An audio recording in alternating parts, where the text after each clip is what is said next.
FS1 College Football is presented by Geico.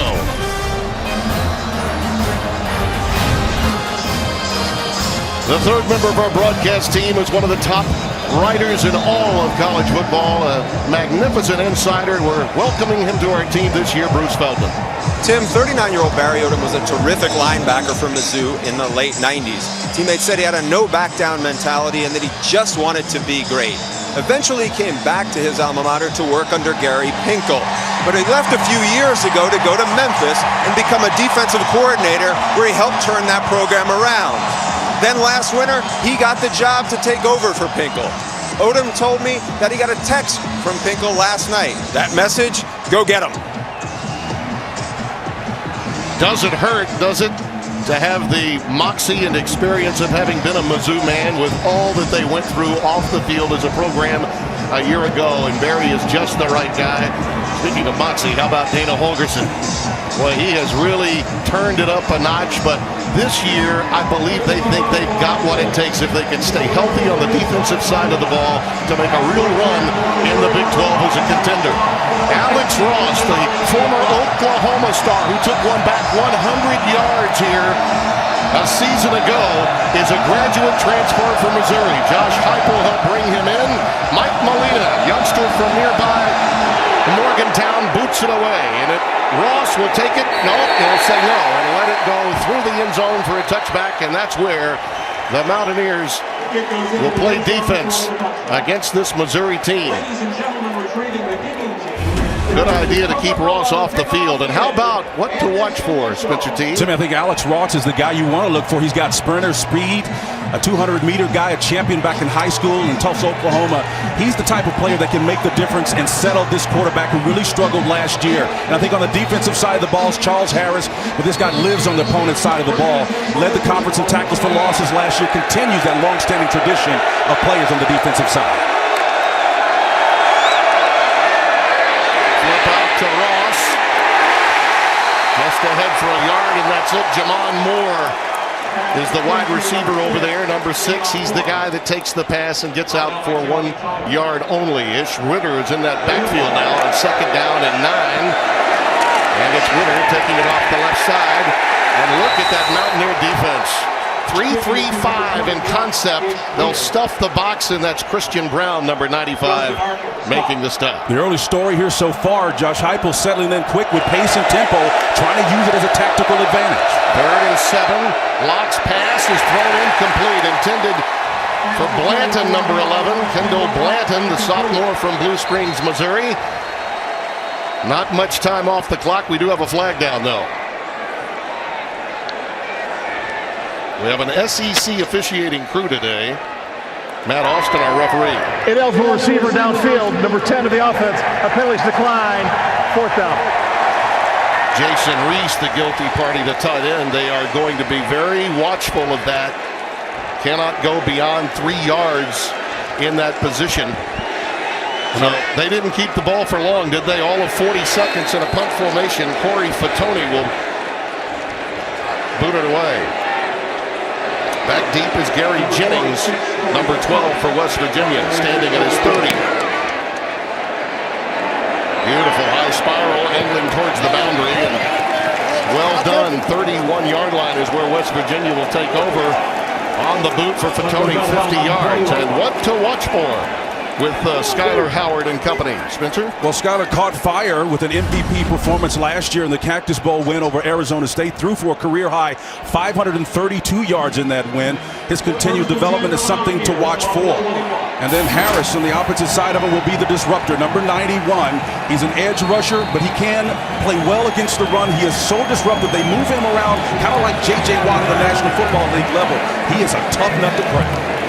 Russell Shell is in the backfield, and the veteran running back, they'll use 3 today. Senior, it's out for a pickup of 5. We'll call it 2nd and 5. Thomas Wilson, the junior from Sewanee, Georgia, the free safety, coming up to make the tackle. Justin Crawford checks in along with Shell, number 25. And here goes Howard off the read option. He's an outstanding runner. Look at him go!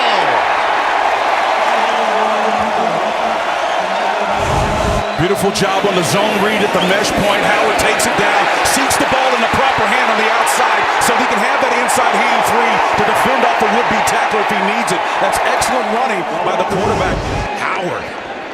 They are huddling, but that is the first of what could be many explosive plays out of the run game. You see his career record 9-6. This is a guy that is just looked at all the odds and said, I'm going to beat them. On the quick slant, he finds Da'Keil Shorts. He's the guy they look to on third down, move the chain operations. Pickup of 9, second down and 1.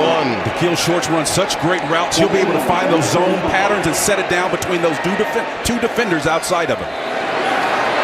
Shell, after some outstanding penetration up front by Joey Burkett, 34-91. Harris was also in there. And by the way, it didn't take Skylar Howard long to tell us in our meeting, Spencer, he knows where Harris is, and he's lining up at the one end one moment, one end the next, as you mentioned a moment ago. Third down and 3 after the loss. Shell is in the backfield, out of the gun. Out pattern is incomplete. Intended for Javon Durant. This is a youngster that they are really high on. Holgerson believes he's the best all-around receiver they've got. Needed to add some weight and strength to go along with the speed. And on 4th and 3, they'll boot it away. Yeah, Howard's got to pay that one off, though. That's a tough throw to make, again, across 3/4 of the field. The outcut, it's one of the requisite throws you have to run Dana Holgerson's offensive system. They'll take another shot at it because I think the confidence is there in this offensive unit team. Jonathan Johnston back deep for Missouri. Billy Kinney will punt it away, the sophomore from Morgantown. And that one will go into the end zone for a touchback. 47 yards on that move. Couple of outstanding graduate transfers. It's a part of the game today. One from Oklahoma, the other from Alabama. The Mountaineer will fire away on cue for us. And as we welcome you back, let's take a look at our 4 keys to the game, Spence. Well, it's really straightforward. If you're Drew Lock, the quarterback, everybody talks about his great arm and how he throws with that natural stroke. You got to be able to convert the features of that into benefits for the team. 2 and 6 won't get it done. And then can Kajust fight and deal with Harris on the opposite end of him on the defensive end side. That's Yadni Kajust, youngster at tackle. As you see Jonathan Johnston take it out. Johnson hits it out to the 25-yard line. And there is Drew, young man that's got such a high ceiling for success. 2 and 6, but thrown to the Wolves a year ago with the problems with Matty Mock. Had twice as many interceptions as touchdowns. But they expect great things from him. Josh Heupel loves him. That pass is caught along the sidelines by Jamon Moore, the leading returning receiver, junior from Missouri City. And it's third down and inches. Boy, are they playing fast. Nice cutback by Ross, and he lunges forward for what is a first down at the 31, maybe the 32. Tim, you know, Alex Ross is a big back. He's 6'1", 220 pounds, but he can run. He's a sprinter. Lost his balance there, but I think he's going to be able to help this team find the balance it needs to remain competitive. Lock looking at a streak pattern down the sidelines for Emmanuel Hall, number 84, incomplete. Maurice Fleming was over there to provide coverage. Number 24, yet another graduate transfer.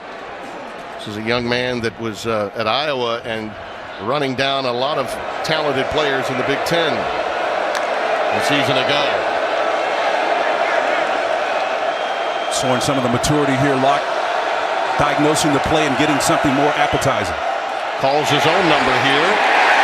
But again, outstanding penetration up front by the Mountaineers as Sean Walters, number 27.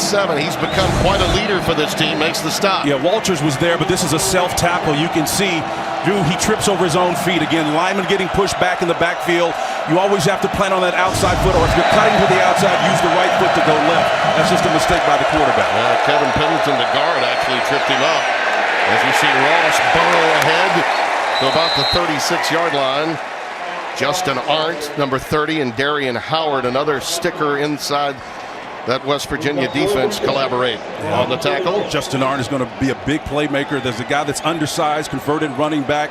They don't take him off the field for any situation. He's just that much of an active player. They're so high on him. He's a hard hat and lunch pail kind of a guy. He's a difference maker. So on 4th and 6 for Tony to boot it away. Gary Jennings back deep again, angling towards the boundary. This one A little shorter than the first. Good field position for West Virginia when we come back. And the youngster that said, no, you know what, I'm going to walk on somewhere. If not Stephen F. Austin, how about West Virginia? We'll see him when we come back. Howard, in his senior season, longed to be a quarterback from the time he was in the 6th grade out of Fort Worth, one of many 3,000. Think about it, Chad Kelly and Deshaun Watson, I'd say he's a sleeper for the Heisman, right? Why not with his story?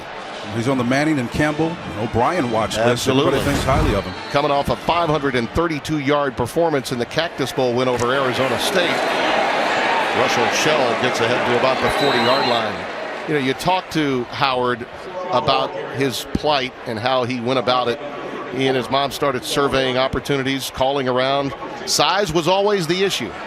You know, I thought about his story. He reminds me a lot of Baker Mayfield, who had a similar route. Not much respect. Coming out, rejected at Texas Tech, walked on, and that puts a chip on the kid's shoulder, Timmy. It puts you in a mind frame where you're ready to take on the world, and he's got that. And you see that grit and resiliency play out. I mean, he's got his degree already, his undergraduate degree, working on his master's in marketing right now. This is a sharp quarterback. After the run by Shell, it's 3rd down and 5 coming up. Shelton Gibson is the big play wide receiver. He's down at the bottom of your screen as they go with a trip set out of the shotgun. Nice. Over the middle to Shorts. Da'Keil Shorts with a 1st down. They call him a possession guy, and you call him what you will, but you can get big chunk yardage after that. Shorts does a tremendous job of finding that soft spot in that zone. 114 career catches, 1,300 yards for Shorts. Sherrill's made the stop. They go with the wide receiver screen to Gibson. He is lightning quick. Stopped at the 31-yard line with a shoestring tackle made by Donovan Newsom, number 25. It's a young man that's coming in for that Missouri defense where Kentrell Brothers was a season ago. Went on to become a 5th-round draft pick with the Minnesota Vikings. This is a very tough defense. Their front 7 considered one of the tops in the country. A pass defense that was in the top 5 a season ago and expects to do much the same this year. 2nd and 3. Shell down to the 25-yard line. Well, the transfer from Pitt, summer of 2013, one of the Big 12's best backs. Backed up Smallwood last year. He's going to be a staple of this system. But I think right now, Timmy, their ability to find receivers down the field, a nice complementary 2-and-1 matchup that is 2 passing plays versus 1 play, is a nice little rhythm that gives Dana Holgorsen some sense and confidence as he moves down the field against a very stout Missouri defense. Karan White, number 2, is coming to the game at wide receiver. Crawford's also in the backfield. It is Shell that gets it. Outstanding recognition that time by Michael Shear, number 30, the senior from St. Louis, a former running back, making the stop. Had 93 tackles, 147 solos a year ago. Well, West Virginia is going to have to move and push the edges because, again, they're not going to win the strength battle, but they're going to have to move the front here of Missouri. 2nd and 9. There's Shorts again. 1st down. Nice 12, 13-yard end cut by Shorts. Again, this is just basically reading soft covers. It turns into a hybrid man coverage behind it. Howard did a tremendous job of discerning what they were trying to do. They gave him what we call a bastard read. It was a false look, and he bailed and decided in real time where the ball needed to go. That's just brilliant pitch and catch there by the quarterback and receiver. 1st and goal, right on the 10. Crawford, the back that will carry this time. He's quick too. This young man basically here because of the loss of Wendell Smallwood, who was the leading rusher in the Big 12. It was really funny. Dana Holgorsen said, if we don't get him, Missouri does. Well, he's an explosive back too, Tim. He had 11 runs of 50-plus yards when he's in the junior college level. So they're using him down here in the green zone as they get close to 5 yards in, but he's capable of breaking it all the way. On 2nd and goal, Howard hammered down at the 2-yard line. Shear popped him good, and he bounced right back up like a springboard. Well, again, it was a springboard, but the fact that he can take this kind of punishment and get up with the reaction that he does kind of tells you something. Yeah, with the head nod. You got some more? Bring it, baby. He said to us, this kid's savage. Yeah, he said to us in our meeting yesterday, he says, I take great pleasure in doing what others say I can't do. That's what you call grit right there. And we know grit is more reliable indicator of a person's going to succeed or fail in life. He's got it in spades, Tom. 3rd and goal. High snap. That really was a problem in that play. That snap was a little high. He had to wait on it, and he got it down to the 1. Shear grabbed him, and that changes things here. Snap is part of the problem, but the quarterback can't compound it. He's got to get his shoulders down. Low man wins down here around the goal line. That's just a mistake. You got to get lower than the person. The lowest guy in the leverage point will win those battles. So the tough inside portion of that Missouri defense denies West Virginia. And Molina, the redshirt junior from Hurricane, West Virginia, is in for the field goal. Remember Josh Lambert, the outstanding star kicker, out for the first 3 games. A 19-yarder to get the first points of the day. 10 plays, 60 yards, but West Virginia denied the end zone by that stingy Show Me State D of Missouri. It's the Big 12 in the SEC. FS1 College Football brought to you by Geico, with West Virginia now leading 3-0. Tim Brando, Spencer Tillman, Bruce Feldman inside Mountaineer Field on a beautiful day. Temp in the mid-70s. Just gorgeous. 11 plays, 60 yards that drive, ending with the Molina field goal. By the way, I should have known this, and I forgot. We have a Hurricane Louisiana. It's Hurricane West Virginia, as opposed to Hurricane. But sometimes having a hurricane behind the kick always helps. There's Ross back deep. Demarie Crockett. We'll see plenty of him today. As a youngster freshman that's got an outstanding future is also back deep with him, as Molina prepares to kick it away. This one will be fielded. It's Crockett at the 9. Just shy of the 25-yard line. And now let's go back to Los Angeles. A game break with Mike Hill. Mike? All right, Tim, number 6, Ohio State in Bowling Green after a pick 6 on his first possession. JT Barrett making a bend to KJ Hill. Love that name. 47 yards on the score, and just like that, it's tied at 7 still early in the first. Tim, Spencer, back to you. Thank you, Mike. Great to hear your voice again. And we'll be hearing quite a bit of it today and throughout the entire college football season. Marvin Zanders has come in, a super sop from Jacksonville, Florida. Athletically, he brings this to the table. It's a first down, just shy of a 20-yard pickup beyond the 40-yard line. Finally run down by Jeremy Tyler, senior leader in that secondary of that 3-3-5, anchored by defensive coordinator Tony Gibson. A 21-yard pickup on his first play. We did notice that Locke was a little dinged on one of the plays at the end of the last sequence for Missouri. Zanders stretching the field, using the depth of it, and a late flag comes down as he's hit inside the 50 of the Mountaineers. And while they sort this out, Josh Heupel working, obviously trying to put his new quarterback on the field in a position to make plays running. And you can see, here's the ball seated in the proper hand. I don't think that's worth infraction. I think he's actually in bounds. That's in progress. Holding. Offense number 87. 10-yard penalty for the end of the run. Repeat first down. Well, that one hurt.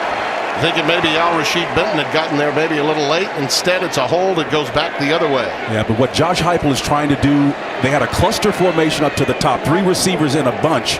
They're running away from that with the quarterback run option the opposite direction. He's looking for matchups, a way to spark it. Prior to that run, Tim, 10 yards on 4 plays for the Missouri Tigers rushing.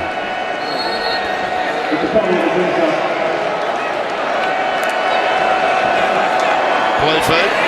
That's all right. And he is stopped in his tracks. Now they're going to say, nope, incomplete. Ball was dropped. Let's go down to Bruce Feldman. Bruce? Locke's fine. It was just, this is a change of pace. They really like Zanders. He's a dynamic athlete, and they just wanted to give him a spark. I expect to see Locke in the game soon, too, though. Yeah, he's making his way back onto the field right now. They used him, Zanders, in goal line packages against Mississippi State a year ago. Here's Ish Witter beyond the 45 to the 47-yard line, the junior from Tampa. Well, the key is, can they navigate with both quarterbacks and get the right personnel in the game? They had some problems when they tried to go pace and tempo when Zanders came into the game and they made the switch. Looks like they've settled in a little bit here. Transformation. Ritter remains the lone setback with Locke back in at quarterback. Pressure. Lets it fly deep. Incomplete. Intended for Jonathan Johnson, number 12. This is the youngster from Memphis, Tennessee's Melrose High School. Was injured last season, but he is a burner. Inexperience up front of the offensive line really paid the price at Locke there. Not enough time to throw it. Hemorrhaging.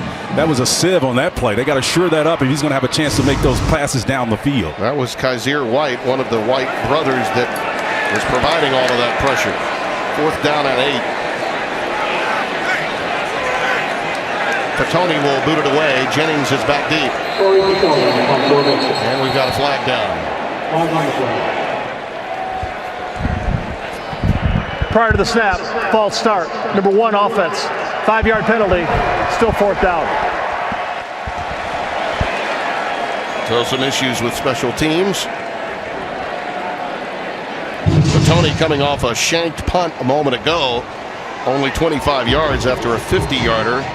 We'll try to get this one off in good shape. A magnificent high school punter in Franklin, Tennessee. Averaged just under 43 yards per punt. This one's a low, tight spiral, sending Jennings back. Nice coverage. And great coverage. Just tremendous by Missouri. Stopped inside the 10-yard line. Anthony Sherrills does a little bit of everything for them on their back end defensively and in special teams. Everybody is suited up, looking their Sunday best on this Saturday in Morgantown. Every weekday morning, Skip Bayless and Shannon Sharp go head-to-head on the day's hottest sports topics. Undisputed with Skip and Shannon premieres Tuesday, 9:30 Eastern Time in the morning, 6:30 Pacific, only on FS1. Tim Brando, Spencer Tillman, Bruce Feldman, happy to have you with us from Morgantown. 4:25 remaining in the first quarter. Crawford in the backfield and bursting ahead beyond the 15 over the right-hand side. They'll mark him down just shy of the 16-yard line. Crawford may be a mystery to a lot of folks, but the folks that follow the game of football know he's a big, quick-twitch, fiber-muscle guy that can run. As this guy can, too. Howard thought he deked the Missouri defense a little bit with that second pump fake and got ahead for 7 yards and a first down. Spencer Williams, number 13, made the stop for Missouri. Had a big game against Kansas last year. I think had over 120 yards rushing, so he can tote it. Crawford again. Nice pass. Look out when he gets to the edge. Past the 30 to the 31-yard line. Joey Burkett wraps him up. I love the instincts because he's going to come here and then bounce to the outside. That just shows you he has the capacity to read what's happening in front of him. Vision, one of the strongest assets of a running back, particularly in this spread era, Tim. 2nd and 3. Howard with plenty of time. Now he's flushed. Looking for help and throws it away. And outside the tackle box, and discretion the better part of valor. He unloaded. That was a quality decision, and you can see again another example of that best-in-class offensive line protecting him, giving quarterback as much time as he needs to, in this case, throw the ball away. But he's got so many weapons downfield, Tim. He'll be making plays, not just today, but for the remainder of the season, with this rushing game complementing so well what they're doing in the passing attack. Well, Dakeil Shorts, number 6, has been the go-to guy in these situations. 3rd down and 3. He's the move-the-change receiver in the slot. Underneath, it's Crawford. The extra effort gets him the first down. Nice adjustment that time, and progression by the quarterback, Howard. Marcel Frazier, the tackle. And give credit to the coverage on the back end. I think Damani Cross did a nice job with his defensive unit in covering and making that the only option for the quarterback. Woodbridge wide open for Crawford here. Look out!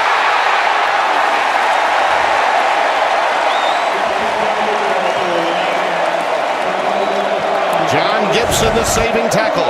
Timmy told you he had 11 runs of 50-plus yards at the junior college level. He shows you a little bit of that burst and a loosening with an open field, 5'11", 198 pounds of speed. 29 yards on that carry.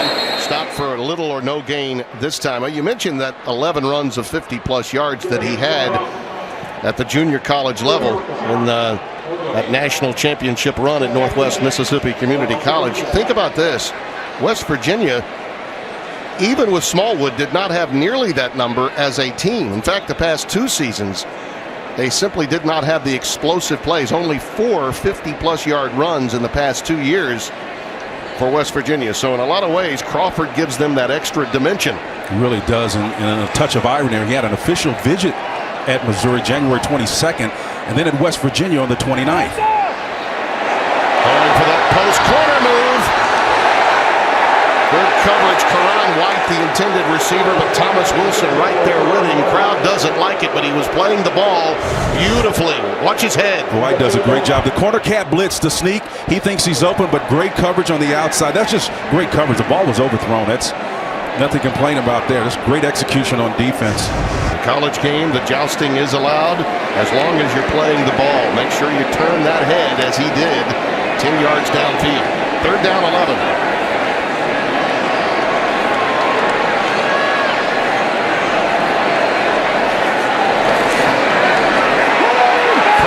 The backside, but he escapes. Looking long.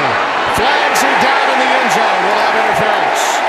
Devontae Mathis, 82, the receiver, but they'll have a bailout on the interference that will be called. Tim, while they sort that out, Yandi Kajush, number 55, their left tackle, is out of the game. We'll be keeping an eye on him, but watching who he's fighting against on that opposite side, because he's going to be a key to this team's success. Yeah, he's dealing with Harris. Defense number 5. 15-yard penalty to the previous spot. Automatic first down. John Gibson, the guilty party here, number 5. Well, he did put his hand on his back, and he's got the other left hand on the front of his jersey. And again, in clear sight of the official, he's going to catch that every time. I saw one worse than that in Stanford last night that went uncalled. I think the ball was uncatchable. I just think that when you put your hand on the guy's chest like that, the official sees it. If he doesn't make it, it's an indictment on him. From the 23, first down after the penalty. Nice draw. Little delay. Shell! Rochelle Shell! Touchdown!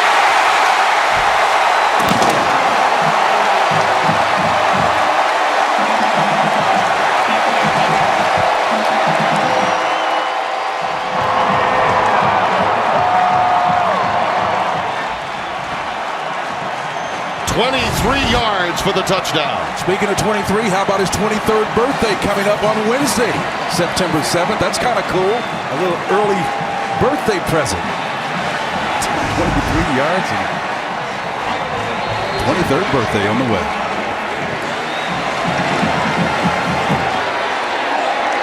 Molina for the extra point.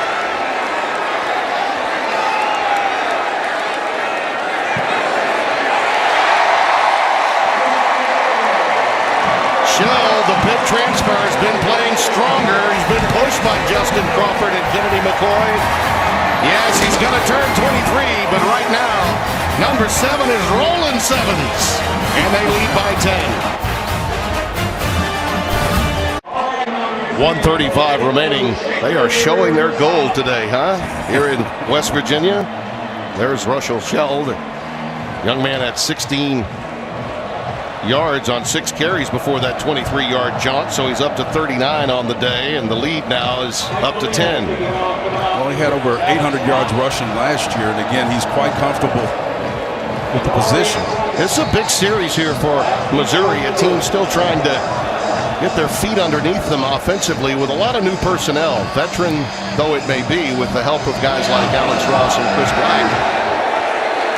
We'll see what they can do here on this possession after Ross brings it out. Mentioned he went 100 yards as an Oklahoma Sooner a year ago. Gets it out to the 23 here. Another game break now with Mike Hill. Mike?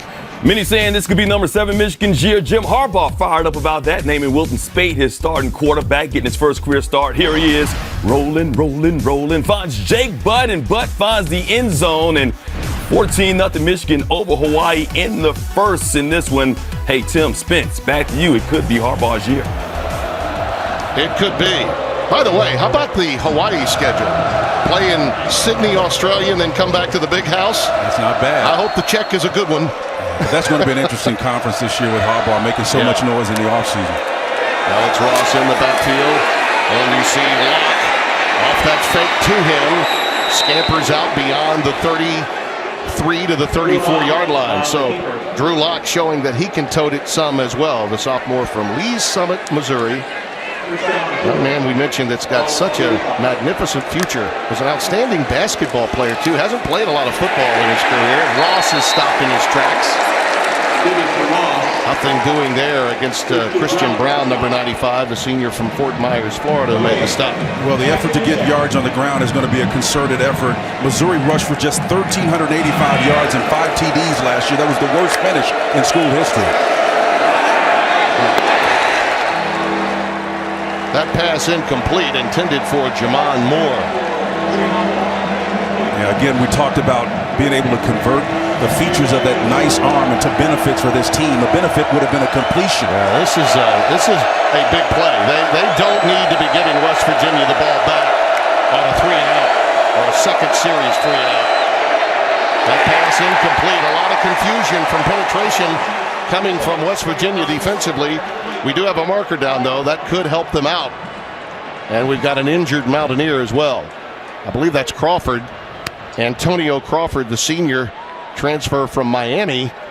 It's down on the turf at the 30-yard line. There's a lot of traffic going on underneath on those shallow crossing routes, Tim. A lot of bodies banging into each other, and Crawford was involved in the collision there, and he went down immediately like a shot. Well, Missouri only 1 of 5 on third down conversion opportunities. Here's where he gets hit by the tight end Sean Culkin. Really chipped him there and got him. Well, you can call it a chip. I'm going to call it a pick. Yep. Intentional pick to make that route come open. And again, Dana Holgorsen is not happy about it. Yeah, he's letting them know, too. Barry Odom looks on. What a great guy Barry Odom is. And talking to him last night, Timmy, the brief time that we had was you saw the confidence and commitment. Pass interference. Offense number 80. Penalties decline. 4th down. Well, they called him on the pick. They got it. That's a great call by you, Spencer. Well, again, the key is if you're going to do it, you got to make it look incidental. Yeah. You got to be a bit of an actor. And your old 49er friends were better at that. Oh yeah, you had to do it. When you got that Super Bowl win. Yeah. It was all about skill and finesse there at San Francisco. They were too busy drinking Chardonnay and eating prawns. Here it is again, and you can see obviously it's a pick by Culkin. You lean in with that left shoulder like that. That kind of takes all of the mystery out of it. Crawford able to get up under his own power and make his way back to the sidelines. This West Virginia defense now, they haven't had an opponent in the last 25 games convert 50% of their third downs. That's the longest streak in the Big 12. Well, Timmy, this West Virginia back in, they became their identity. We know about Dana Holgorsen's offensive prowess. He comes from that Hal Mummy tree. But this became a defensive team last year. It did. Characterized by his back end, again, that led the league with 31 turnovers. Yeah, well, getting Tony Gibson back was huge for them after the time that he spent briefly at Pitt and then out at Arizona with Rich Rod. That kick is taken by Jennings and downed immediately. Great coverage after the 48-yard boot by Missouri. And we've got some word on Yadni Kajust from Bruce Feldman. Bruce? Yadni Kajust will not return in the game. Ice pack on his right knee. It really doesn't look good. A lot of teammates coming over to console him. He's got his head under the towel. Dana Holgorsen came over. Just a lot of guys really shaken up. Keep in mind, this is a guy, when we talked to Joe Wickline, longtime offensive line coach, who said he reminds him of Russell Okung, his former first-round pick. He is that talented. That's a big blow. I mean, they've got so much depth on that offensive line, but I had a chance to speak with Yadni yesterday just before the game, before practice started, and he said he was looking forward to today. Outstanding effort by Crawford. That pass was thrown behind him. They lose ground on it. But you mentioned they've got some depth there, but they've also been injured. And, Adam Pankey suspended because of the issues off the field for this game. And Tony Mateo is playing at guard, too. So now they've got a backup in at tackle where Kajust would be. And that would I would think the eyes of Charles Harris, number 91 of Missouri, would be lighting up at the thought of the pressure that could be brought. And Marcel Frazier on that other end as well. And we come to the end of the first quarter here in Morgantown, West Virginia, with 10 unanswered points in their home opener as the Big 12 and the Southeastern Conference get it going. College football 2016 on FS1. With the homestanding Mountaineers up by 10, along with Bruce Feldman on the sidelines and Spencer Tillman. Tim Brando, happy to have you with us. So far, West Virginia defensively has stuffed this Missouri team.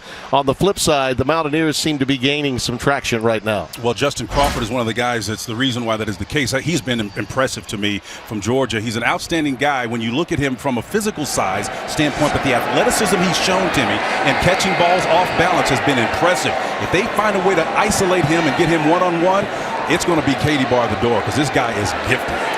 They're going to lean this Missouri team on their defense, and never have they needed it more than now. They've got West Virginia backed up. They need to stop and maintain contact in this game. And Crawford, that's an outstanding tackle in space made against him by Terez Hall. Number 24, the sophomore from Lithonia, Georgia, making the stop. Well, you can see he plays it inside out. That's the way you play it. Your helmet on the outside to the near side of the sideline so that you force him to come underneath where you've got a convoy of help to help you make the tackle. 3rd and 16. Safety valve is Crawford. Ahead to the 18-yard line before cracked down by Shear. So Missouri's defense gets the job done. And it's a punt formation coming now for West Virginia. Yeah, but the thought there is I'm seeing Joe Wickline, the offensive coordinator, try to get number 25 in open space because he sees a size and ability advantage that he can exploit. Wickline has a weapon in number 25, Justin Crawford. Now you mentioned Wickline, a longtime assistant coach at Oklahoma State, another offensive line guy in pedigree, who's now joined Ron Crook here on the staff with Dana Holgerson. Big time boot down to Jonathan Johnson. Inside is 30. Down he goes. 53 yards the boot, only a 2-yard return. So nice work by Billy Kinney. Toyas Avery was down there to make the tackle. Well, it's time for the Missouri offense to folks love their football and want you to love them. Fantastic crowd, packed to capacity yet again here on FS1 as we begin our Saturday of college football coverage. On first down, Locke's pass is the slant. It's caught by Chris Black, and the Alabama transfer gets his first reception of the day into West Virginia territory to the 45-yard line. 25 yards the pickup. They're going quickly, and Tamari Crockett, number 16, carrying it. This is the freshman from Little Rock Christian High School, 4-star recruit, a magnificent runner, considered the 9th best running back coming out of high school a season ago, has tremendous feet. And I know you love those short, choppy steps, Spencer T. I'm looking for what they're setting up here. They went to that trips bunch formation and then ran it. There it is again. It's Jamon Moore this time on the quick hitter inside the 30 to the 27-yard line. That's what they're setting up. As I'm looking at them develop and move down the field, it reminds me of Art Briles' old system where you've got 3 guys on 2 yards from the line of scrimmage, but 2 yards from the sideline and still want to run the football out of that look. Crockett dropped it. It's recovered by West Virginia. It's Brown on top of it. Christian Brown. All 305 pounds of him out of Bridgeton, New Jersey. Does an excellent job of sniffing that one out. The penetration in the middle, you can see again, does a nice job of just being patient and waiting on the ball and waiting on it to come out and then discern what's happening and keeping your nose in the play. Yeah. Sometimes it's about being assignment conscious and being at the right place at the right time, too. Adam Schuler, 88, is who stripped it. Al Rashid Benton was also in there, number 3. But Christian Brown came out of there with it. Well, the best threat of the day snuffed out by the turnover. And here's Russell Shell taking it ahead for only about a yard. Shearer with the stop. And the takeaways continue And this is all after Tony Gibson rejoined this program under Dana Holgorsen. It's intentional, and they've made a habit out of it. But a lot of times, Oklahoma State, for example, is another team that had a lot of turnovers. Predicting it back-to-back years is tough, though, Timmy. West Virginia has. That one's left on the deck. Karan White incomplete, the intended receiver. When you have success via the turnover, it can change the complexion of how games operate. It did a game last week where the team that won by 10 points had 191 fewer yards, possessed the ball 14 fewer minutes, and then had 51 plays to the opposition's 80 play. Again, that's what turnovers, the impact they can have on the outcome. There's Gibby. Yeah. Tony Gibson, you make a case that he's a Broyles Award winner in waiting. He did a marvelous job here with Rich Rodriguez, came back from Arizona. Dana Holgorsen got this is home for him. He loves it here. That pass is caught. That's a first down. DeKeel Shorts again. Boy, was Skylar Howard on target when he said he's my move the chains guy. Well, he's a gifted guy that finds the opening, and he's able to navigate the back end and read it just like a quarterback does. Shell. Nice adjustment. Gets ahead to the 40-yard line.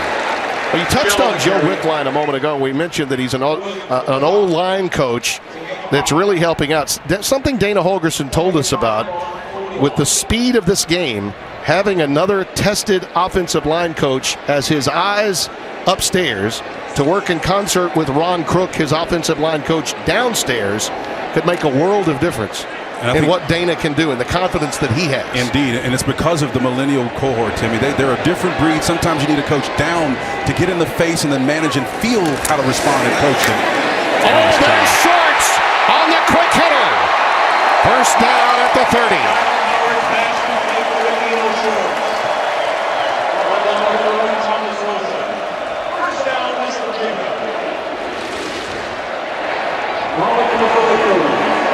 Shell remains in the game. They have turned up the volume here in Morgantown. Off the zone read, Skylar Howard gets ahead for about 4. Here's a look at that previous play. Initially there, and then Cameron Rivers, the safety at 6'2", 200 pounds, was the one that got beat. A dart underneath that coverage. They didn't have to take the top over it because there was a soft spot underneath that coverage, Timmy, and he found it. 10 of 14 for 96 yards. Howard's also got 30 yards rushing the football. He had 532 of their 678 against Arizona State. Well, the end zone incomplete. Going for Sheldon Gibson. We've got a flag down. I think they're going to get Thomas Wilson, number 8. It's the first time he started for them, for Missouri. Pass interference. Defense number 11. Oh, they got 11 instead. Penalty, automatic first down. Arian Penton, who is a veteran corner, is the guilty party. Well, neither one of them needed to make contact. Yeah. And again, that ball was going to be over their heads, and they're going to wish they had that back. And again, they've got banjo coverage inside and out with the safety in the corner. The likelihood of that one being completed was slim and none. Yeah, you can make a case it was uncatchable. Yep. You could.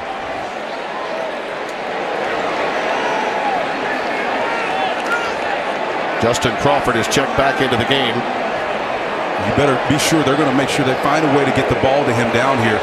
With the trip formation, Solo at the 10 at the numbers, they would love to get Crawford the ball in this situation. Shorts is in the slot to the bottom of your screen, number 6.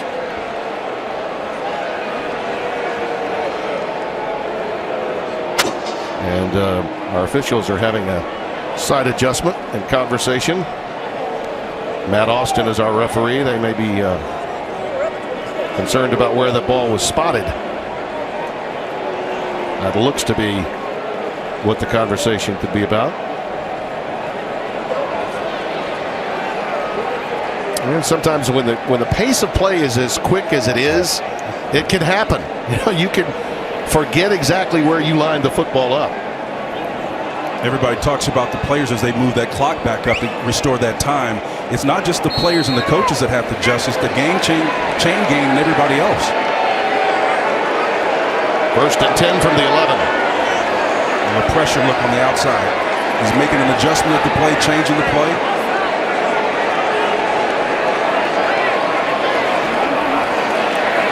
He checked it, and it's incomplete. Intended for Shorts. He's running a crossing pattern. Did a nice job, did the offensive line in picking up the pressure. They brought 5, did Missouri on that. Created a man-on-man situation with everybody else. You're looking for one guy to win. Nice job for that offensive line. And it is McKivitz, 53, that's in there for Yadni Kajusna at that tackle spot. Howard dealing with some deep penetration from that Missouri defense. Boy, are they quick sideline to sideline. Arian Penton along with Thomas Wilson, number 8, were in hot pursuit. 3rd down and 9 with the ball at the 10. So a first down can be picked up without the touchdown. Crawford remains in the game. Shorts again in the slot to the bottom of your screen.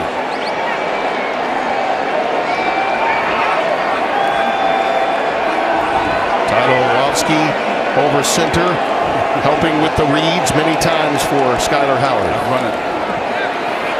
He goes to Crawford. He's got a little room going towards the boundary, but it's snuffed out quickly by that penetrating defense of Missouri. Really well done by Donovan Newsom, number 25. It was. Sometimes, Tim, it's tempting to go to the wide side of the field, but the opportunity on this play, as Dana Holgerson looks at this and Howard look at it again, the opportunity was to run the ball. He moved the back to the opposite side, but the opportunity against that open front, that is a defensive end, no one over the next guy, and then the nose tackle, there was no one there. They could have run the ball easily for 5-10 yards. Molina for a 26-yarder from the right hash. He boots it through, and the lead up to 13. Missouri's D stiffens yet again, but they're going to need some help from their offense when we come back. The Mountaineers lead by a baker's dozen at home on opening day. Let the band play on. West Virginia leading it 13-0. 9:32 remaining in the first half. You know, Spencer, Missouri's defense has done a really nice job of keeping them in it, but penalties have really served a purpose for West Virginia. 4 penalties of 45 yards against Missouri have 8 as Molina prepares to kick it away. Alex Ross and Demarie Crockett back deep. Well, you and I talked last night, and we thought it was going to be a fairly low-scoring game, and that may come as a shock when you're talking about West Virginia, who won its first Big 12 game, scoring 70 points. But we also thought there would be big plays in this game. Yeah, there may be 4. There may be them big plays before. Well, the old Big 12 and the new Big 12, right? The currency of college football is history, but times are changing. This is what happened from 96 to 210. And then in 2011, Colorado goes to the Pac-12, Nebraska to the Big 10. Now Missouri and Texas A&M go to the SEC in 2012. West Virginia and TCU join the Big 12 Conference. And who knows what might be happening between now and the hunt for mid-October for Bob Bowlesby and Big 12 leaders. I'm just saying, that question mark I put in there is Houston. Yeah, indeed. And they're underway today, as you know. That is Ish Ritter, spun down at the 26-yard line by Jeremy Tyler. Ish Ritter, the ball carrier. Yeah, the West Virginia move, though, has paid huge dividends for the talent ensemble that they've been able to bring in of late. With bootleg action here for Rock, going to the wide side of the field, ushers himself out at the 32-yard line. I think geographically it may be a challenge, but no one can refute the fact that in a league where Oklahoma State, Oklahoma, and others that spread you out, they're certainly at home. It's their neighborhood. 3rd down and 3. It's in the backfield. Looking long for Jamon Moore. He's got it and still won't go down. Finally, wrestled out at about the 25-yard line by Antonio. He led the team in both catches and yards while emerging as a big play threat. He's doubling up. We talked to Josh Heupel about will he show up with consistency this year. You can see he plays with an edge. He needs to play consistently to help his team win. Well, that was a dart thrown by Locke. And another one, this time to Moore, down to the 19-yard line. You can really understand what they see in him, what Josh Heupel loves about him as a quarterback. He made an acrobatic catch against BYU last year. The 3rd goal was unbelievable.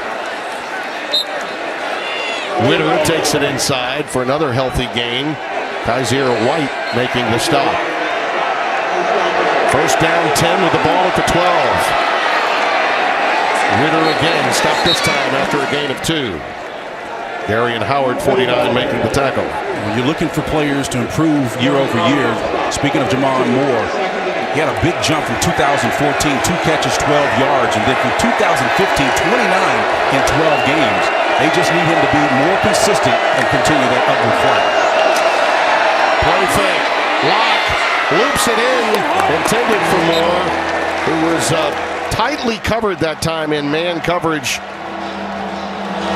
by Harper, 22. Let's go down to Bruce Feldman. Hey, Timmy, a little wrinkle here from the new Mizzou staff. They are showing some Baylor offense. Yep. Their guys are aligned so far, the receivers so far horizontally across the field. The difference is they do not have the Baylor speed at receiver, and they're not executing quite the same level, obviously. And we got a quick timeout taken by West Virginia. They were on their heels. Missouri had been moving quickly, and Tony Gibson wants to talk about it a bit. We'll see how this Baylor light offensive approach works inside the red zone. 7:47 remaining. Best chance for Missouri to score. It's third down, 7. We'll call it 8.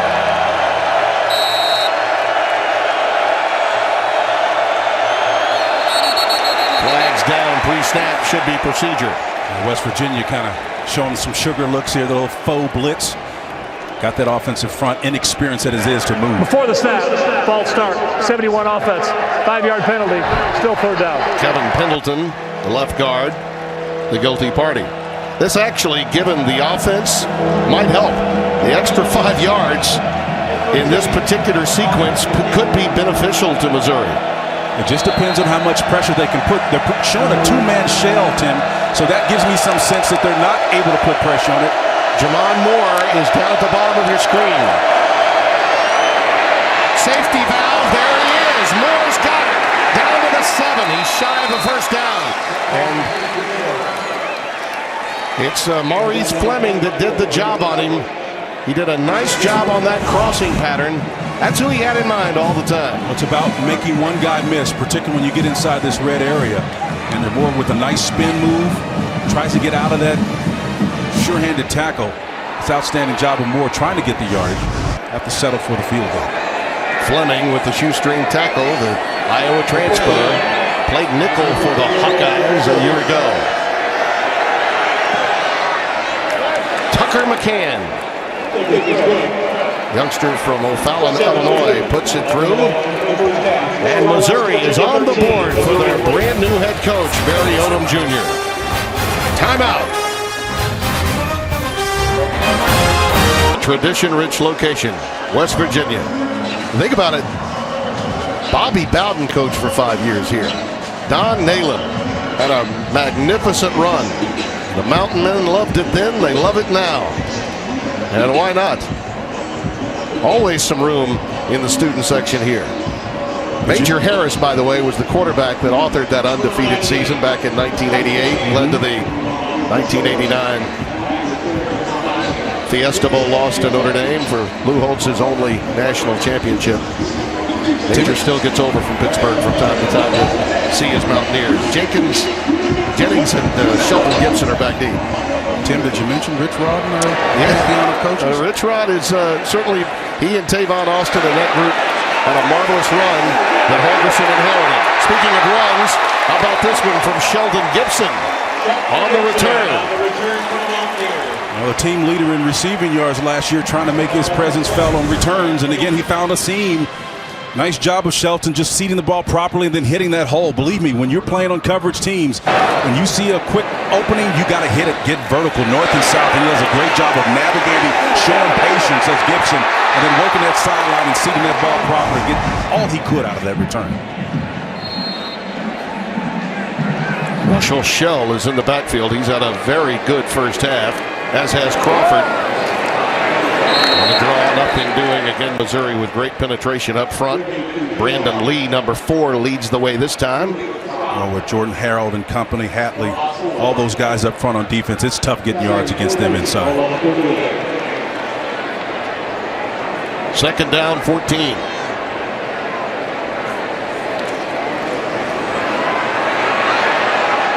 Skyler Howard a little late with that delivery, intended for Durant, number 5. Durant was making his way back underneath, being chased in a trail technique, and Howard tried to make a throw across his body, and that just wasn't going to work. The mechanics, it's tough to make that one. That's one of the core rules. Never throw back across your body, running one direction, trying to make a completion back the other way.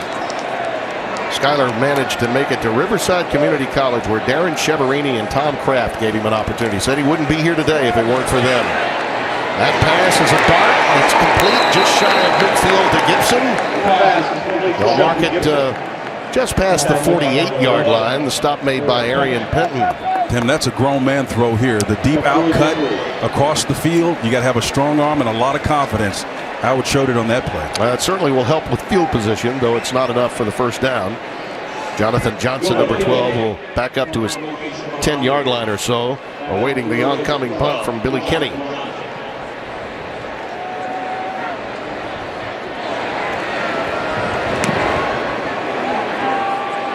Fair catch called for, and it lands like a 9-iron. A little backspin on that too, right? Let's get a game break on your Sooners, Spencer T. Check on them with Mike Hill. Good matchup here. Number 3 Oklahoma at number 15 Houston. Right after the Cougars took a 13-10 lead. Sooners right back. Baker Mayfield, the All-American, to Mark Andrews. 64 yards for the score. And Spencer, don't worry. We'll keep an eye on these boys for you. It's 17-16 Sooners right now in the second. I'm worried more about keeping an eye on Greg Ward, that mobile quarterback for Tom Herman, the former Iowa State coordinator that came in and ran the table pretty much last year. Can you say fly in the ointment with Yes, Houston? sir. If they win that game, they have the group of 5 in the mix to be a party crasher for the college football playoffs. Play fake. It's the tight end Colkin on the receiving end for a first down. Oklahoma, of course, with that huge game with Ohio State that we'll have for you on September the 17th, one of the biggest games of the year. Remember, when a running back or receiver or quarterback decides to slide down as Drew Lock did there, he's deemed defenseless. So be careful when going in to make the tackle. No gain, second down and 10. Yeah, when they go feet first, as they try to get the play from the sideline and get lined up, that means you've basically given yourself up, and the ball will be spotted at the point at which the player begins his slide.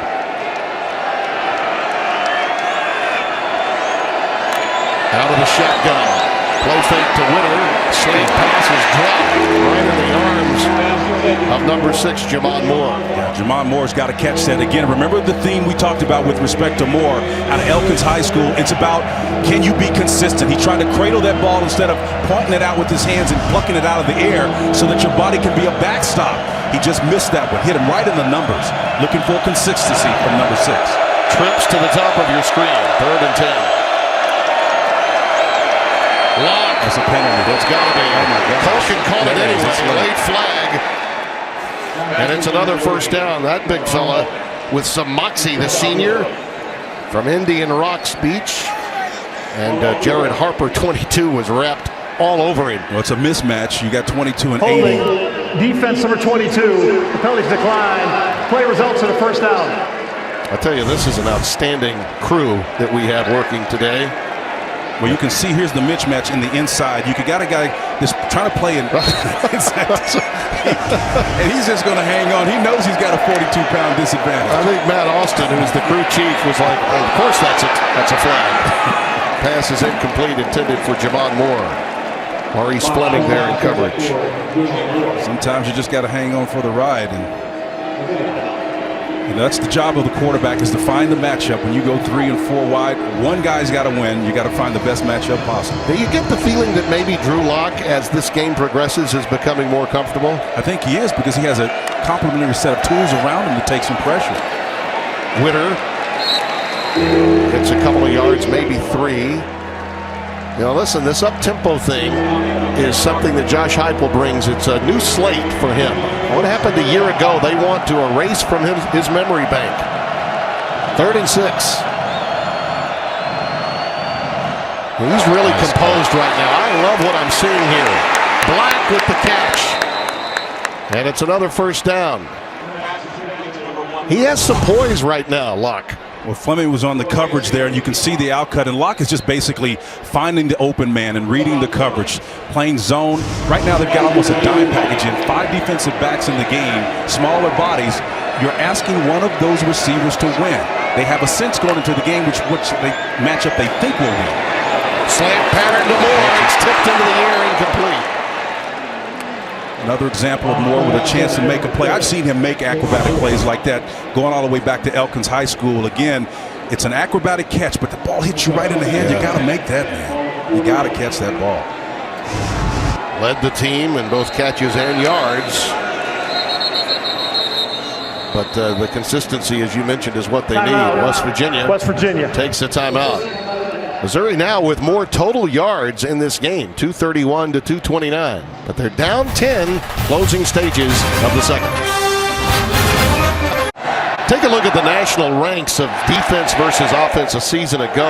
Barry Odom was running the defense before becoming head coach under Gary Pinkel. I mean, they get a little improvement on this side of the ball on offense. Look out.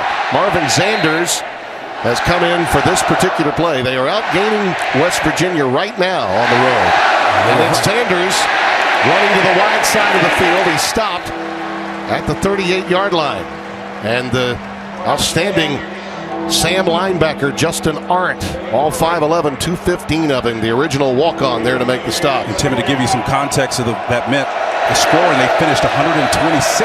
Yeah. Oh, yeah. Sanders brings it down. Nothing doing that time. David Long, number 11, runs him out. Redshirt freshman from Cincinnati. A little curious to see that Sanders would come into the game on those last 2 plays after, really, we were just commenting what Drew Lock had been doing, how he seemed to be improving in that series. Yeah, I think it can't be brought into question, but I would say in game 1, what you're trying to do is define as quickly as you can what works in what conditions. I remember in San Francisco, we used to always spend the first half setting up what we would do in the second half. So we had to know what everything was in terms of coverage and schemes that we were facing. And then we spent the second half exploiting it. Fatoni goes with a pooch punt. Angling. Jennings trying to deke Missouri with the fair catch. It falls dead at the 11-yard line, a 26-yard boot. Back in the studio, the leader of our Merry Men, Rob Stone. Coming up on the State Farm halftime, Houston's hopes of crashing the Power 5 party got an early dose of reality, and then they flipped the switch versus the Sooners. And we're going to head to Big Ten country. Not exactly the starts that Urban and Harbaugh had envisioned, but then they righted the ship. Tim Spencer, back to you guys. Look forward to that. Well, you talk about a man for all seasons. That's our Rob Stone. And Timmy, back to that theme of flipping the switch here in the script as Dana Holgorsen looks on. And this is a tale of 2 quarters. Missouri, just 66 total yards in the first quarter to 161 for West Virginia. They flipped that. They've got 169 versus 68 here in the second. Kennedy McCoy with his first action is checked into the game. Howard brings it down and decides to slide at the 10-yard line. Donovan Newsom will be credited with the stop.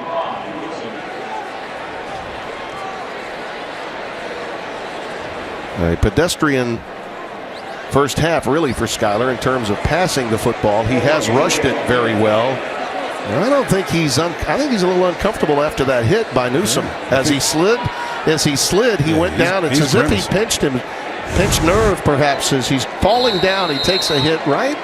He got that knee, that right knee, nailed him right in his flak jacket there. Sometimes that's not the appropriate thing to do. You're sort of taught to get down as a quarterback, but it's how you fall that sometimes matters. Absolutely. Really nothing Newsom could do. Certainly no malice intended there. He had momentum going towards that stop, and now Howard is spread eagle back at the 5-yard line. Well, Donovan Newsom, the linebacker, again, he's heavy. He's not like a defensive back coming in there. He can run. He can chase, and when he came to the party there, man, he brought that right knee and just hit him right in the ribs. Yeah.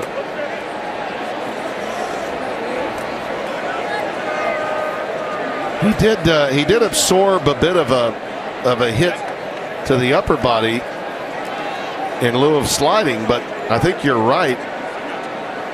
It was the way he went down on his own that may have been, in fact, the problem. Yeah, and look, there's so much we can nitpick, but Timmy, as a running back, when you see a quarterback seated with the ball in that near hand, that's problematic because he's trying to give himself up, but he has that ball in his near hand. He needs to have that ball seated between himself and the sideline so he can use that left hand to protect himself. What's that knee in the ribs by 25 Newsoms? It may have been part of the issue there. That's it. As you touched on, I think you're right. Now, William Crest Jr., highly touted redshirt sophomore at Dunbar High School, is going to come in. He has had a package of plays in the past, has taken an equal number of snaps through much of this week. Will come in the game at quarterback. Justin Crawford remains in the backfield on 2nd down and 10. We'll see what having Crest in the game does to Holgerson's play selection here. Not surprisingly, it's Crawford. Head to the 14-yard line. Well, I can't think of a more inventive coach for a new quarterback, William Crest Jr., to come in and play for. Holgerson, very creative out of that Hal Mummy tree. We've seen all kind of creative Utah pass type concerns utilized by him to find an advantage. So Missouri gets a timeout. They should get some good field position provided they stop Crest and company next. Skyler Howard along the sidelines looks to be shaking it off. We'll get Bruce Feldman, one of the top reporters in college football, on the case and see what he can find out perhaps during the break at halftime. Missouri with 4 tackles for losses today against West Virginia. They were 2nd in the nation last year in tackles for losses, just under 9 per game. Crawford remains in the game with Crest at quarterback on 3rd and 7.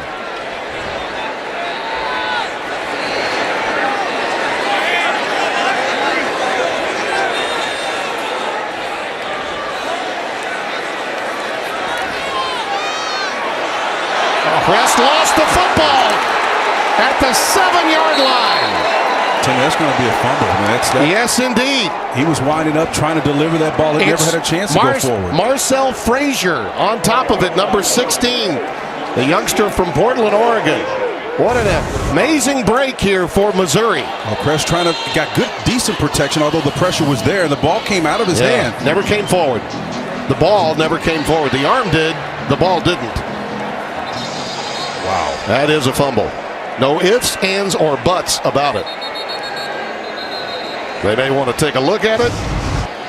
Wouldn't be surprised if they did. But that ball belongs to Missouri. Huge swing in this game. Huge. It's all about timing, isn't it? Alex Ross checks in the backfield along with Locke. Locke runs into a Mountaineer onslaught. Wachuku and Walters collaborate.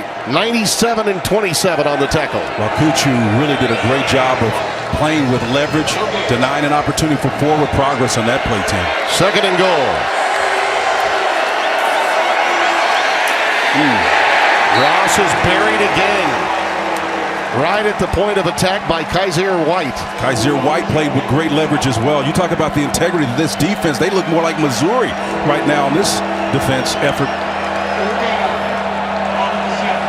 There's Tony Gibson. He is a player's coach. They love him. Get down and dirty.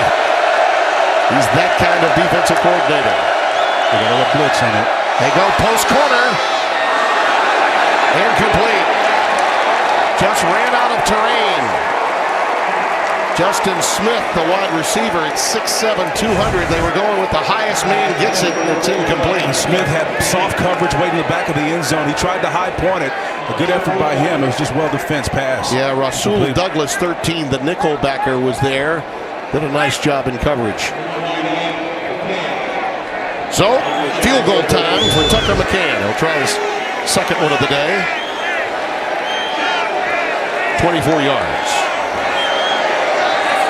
Jake Hurl with the hold. He missed it. Pulled it left.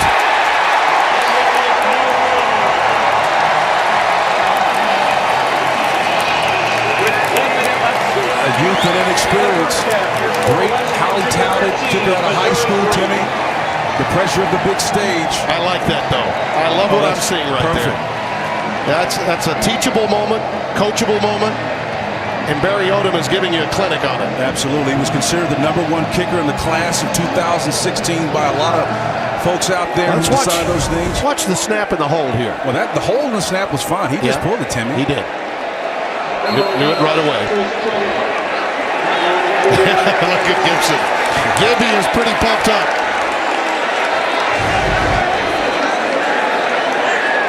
Chris Chuganov is now coming at quarterback. As Crest had turned it over, they give the other youngster an opportunity.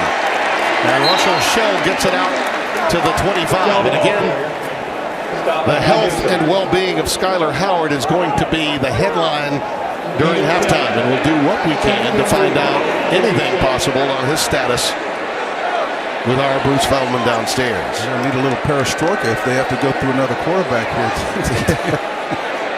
2nd down and 3 coming up. The State Farm halftime show with Rob Stone, Coach Wannstedt. Looking forward to hearing from those guys.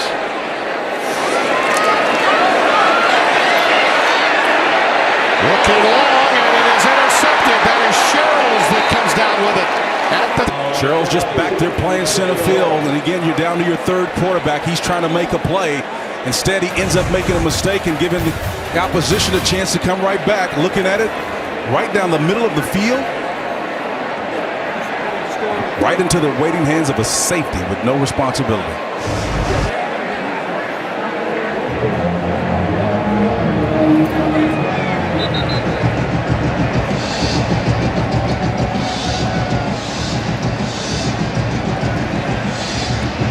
Robert Smith has joined us in our studio as well with Dave Wannstedt and Rob Stone.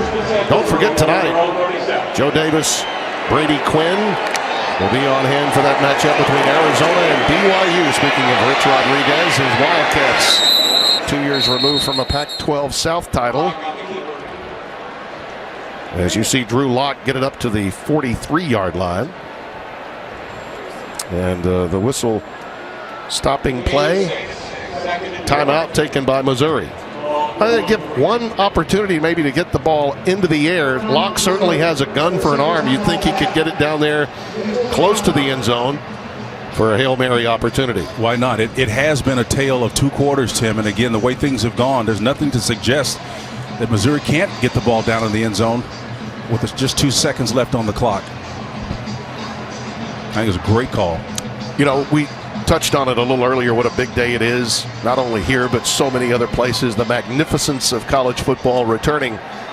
And I can't recall in my 30-plus years at the network level ever having seen a first week quite like this one. Well, I was in Arlington just last night calling an NFL game, and I'll tell you, the Alabama Crimson Tide folks were on tiptoes of anticipation waiting for that big one. And, of course, with what's going on in Oklahoma and the pending tectonic shifts and conference realignment. Let me tell you something. I think the biggest of the intersectional games might be UCLA.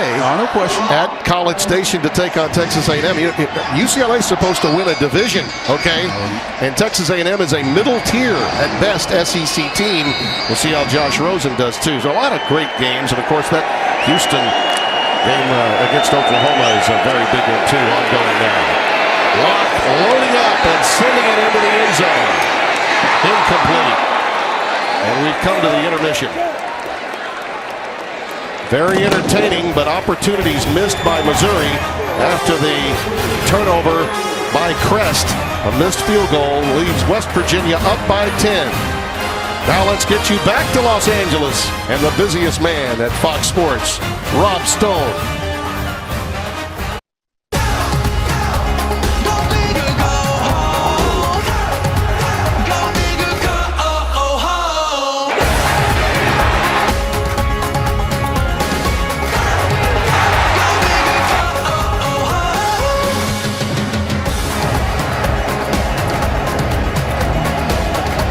Fox Sports 1 College Football is brought to you by Geico.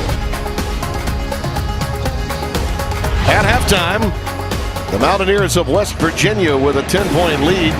We welcome you back Alongside Spencer Tillman, Tim Brando, and I love what Coach Wanstead said as an old defensive coach. I didn't like the play call when Kress came in, but a bizarre set of circumstances with the injury to Howard. We're told he will give it a go here in the second half. But your thoughts in general about the way the game has played out as Missouri has gotten their feet on the ground a little bit? Well, it was a tale of two quarters. And again, I think the turnovers are the key there, but it was necessitated by injuries and having to replace a quarterback. And so now we're in a situation where 9 total yards separate them between the two teams. It started with this. Skylar Howard just takes a shot there to the pads. That was Donovan Newsom. Did a great job of closing, but obviously that shot to the rib brought Howard down. And then so Howard has to exit. And then as a result of that, in comes Williams Kress, and he never got a chance to seek the ball properly. The ball comes out. Minimal damage, and this one of the things about West Virginia, they did a great job last year of minimizing points off turnovers, but it did net 3, and so here we have a 13-3 game here because of the turnovers, Tim. You see the job that West Virginia has done defensively, but also the miscues, the penalty yards really aided West Virginia in a couple of their field goal scoring drives. As we open the second half, Gibson and Jennings back deep, and it's Sheldon Gibson. He had one quality return out to near midfield moments ago. He gets it out to the 30-yard line, and Bruce Feldman's got the latest on Skylar Howard's plight. Yeah, Tim, I just talked to Dana Holgerson. He said he has a little rib cartilage deal. He's going to be fine. He was pretty pleased with the offense. He goes, but we got to finish drives. He was also really pleased with this freshman offensive tackle, Colton McKivitz, who's come in because of Yadni Kajust and has handled Charles Harris, that great player, on the other side of the ball. You know, what I got from Barry Odom before the start of the half, he said, Locke's played really well. He's going to keep rotating the quarterbacks. We just got to be focused. Russell Shell pops it to open the half, and he gets it out to midfield. Timmy, that's going to be the formula the rest of the way out. Again, because a little cartilage deal for a quarterback is a big deal. Coaches don't necessarily want you to telegraph their situation at the position, but it is so tough, given the nature of this offense, to have a quarterback with rib injury. It was a 20-yard gain by Shell to open the second half. He'll turn it again, get 5 more in the arms of Charles Harris. We touched on the job, really, that Colton McKivitz has done. The redshirt freshman, number 53, is working up against Charles Harris. That is a lot to ask for the young man from Jacobsburg, Ohio. The swing on the safety valve, it's Shell again. Russell sets sail inside the 20. 34 yards the pickup. Arian Penton with the saving tackle. Penton did a nice job of limiting the damage, but again, the patience here to wait till Shell gets out of the backfield. Again, 2 defenders running to one another, and again, but before the last safety there, he hits his head on the goalpost, Timmy, but it's going to come back because of the flag. Yep. 10-yard penalty for the spot of the foul. Still results in a first down. Wide receiver Gary Jennings was guilty of holding there, number 12. And that will bring him back. And the disappointing thing about a call like that is it's so far away from the impact of the play, had very little to do with the outcome of the run. Michael Ferns staying in the game at fullback. Elijah Wellman and he shuttle in and out at that fullback position. Justin Crawford has checked in. He's behind Skylar Howard. Over the middle and incomplete. Airmailed that one just a bit. Shelton Gibson, the intended receiver. Gibson had 3 defenders around him, and Howard just had a little bit too much heat on it. It doesn't appear that it's affected his throwing motion or the strength of it anyway. But it's kind of tough to have that touch when you don't feel anything. Yeah. if you know what I mean. Second down and 10. Crawford remains in the game. Trips to the bottom of your screen. Pass is caught. That is Schultz again. DeKeel down to the 10.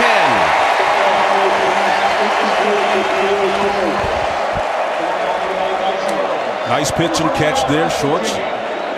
Possession receiver, getting his team closer to score. 24 yards, first and goal from the 10. Yeah.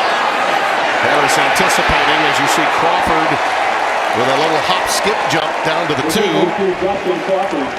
didn't call it. No, they didn't. That was I mean, that was noticeable off the edge that Missouri was offsides. Got away with it. Second and goal. This is an impressive opening drive to begin this second half, again, by West Virginia. Obviously did a great job of understanding what took place in the first half, saw some weaknesses, made some great adjustments, got the ball to their backs to open up the passing game. Here's the tough part. They go with a straight I formation with Crawford dotting the I behind Elijah. He can go over the top. Wellman. Yes, he can. They go with the fade for Shorts. Incomplete. Isolated to the wide side of the field against Penton, and it's third and goal. Love the thinking down here again when you've got Justin Crawford, who's shown you some athleticism. Yeah, and single receiver outside. You've got two options here. Well, and Wellman as a big fullback can really block. Let's see what they do here. Yeah, there it is. Touchdown.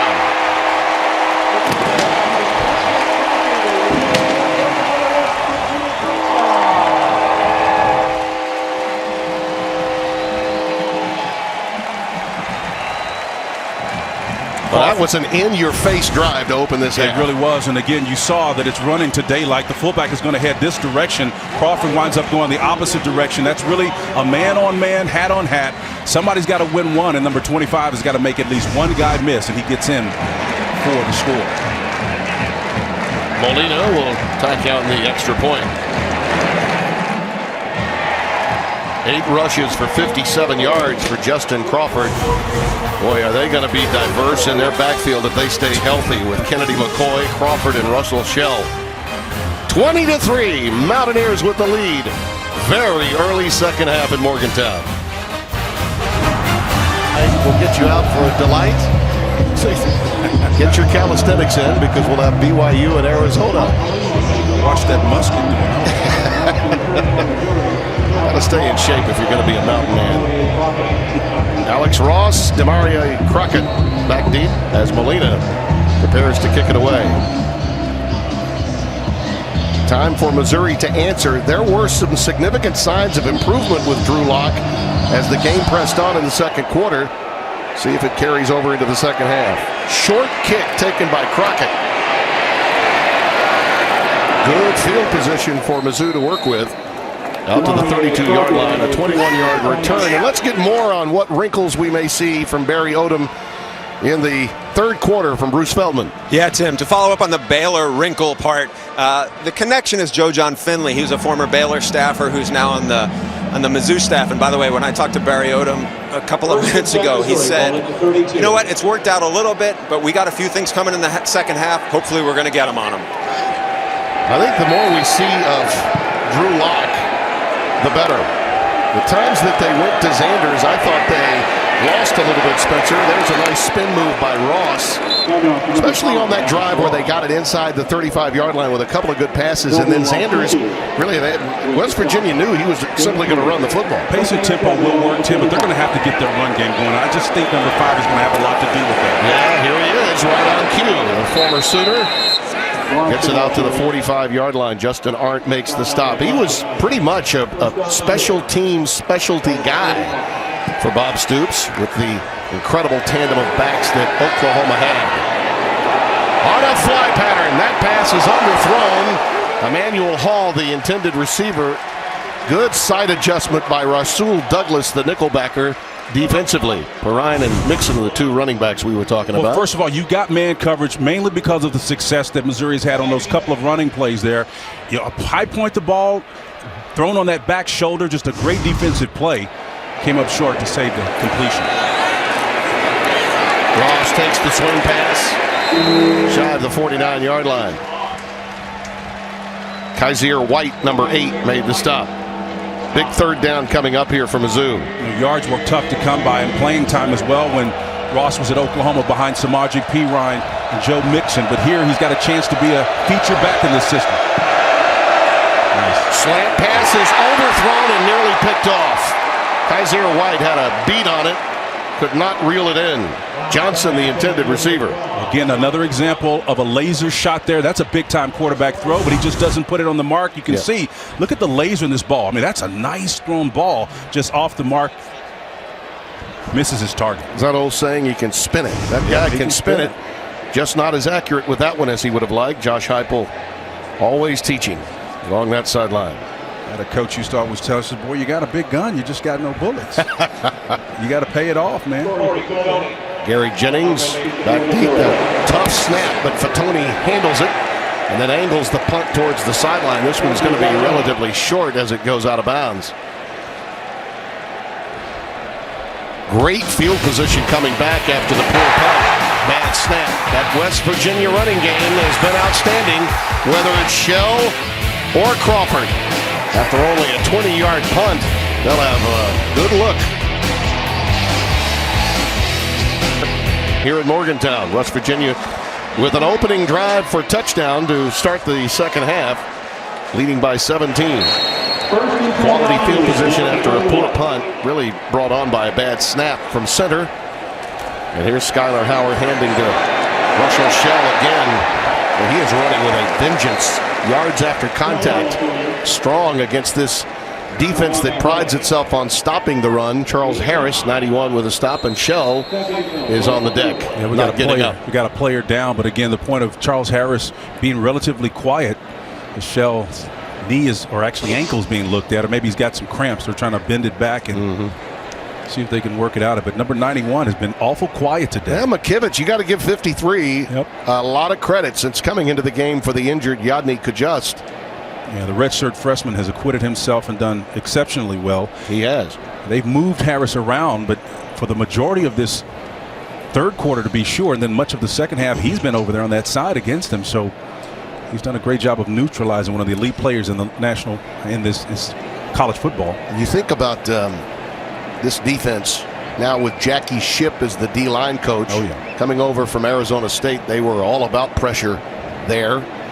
Had a great career in the NFL in Miami. A guy that you know very well. But taking over for Craig Kuligowski, who went, ironically, to the Miami Hurricanes program under Mark Richt. As a defensive line coach, he brought in some incredible talent that has become drafted talent in the National Football League. This is one of those, you look at it and you go, wow, I would have never thought in the last NFL drafts, the last 8 of them, that many would have been drafted out of Missouri. And think about this. In the last 10 recruiting classes, they have never been ranked higher than 22nd. That really is amazing. But again, as we opened the show, we talked about the legacy and the tradition of defense, and Barry Odom's a part of that legacy. Yeah. Tim, this goes back 25, 30 years. I remember Tracy Mack was a linebacker they had, knocked me out on national television. I woke up half naked in a CAT scan machine in Boulder. Yeah. And I wanted to know who was it that hit me, man. I remember you telling me that story before. Crawford remains in the game. They go underneath, and it's dropped. And it's Durant. That's the kind of pass that last year they had dropped quite often, either by Durant or by Gibson. You know, the easy sort of intermediate pass that's got to be caught. Well, it was on his back hip. And again, when you don't put it on the point, it's tough to really go back and grab that. You're right. Really tough. You got to give the receiver a little bit of credit on that one. That was a poor pass by Skylar Howard. He'd love to have that one back. 3rd and 1. Crawford stopped initially, but forward progress may give him the first down.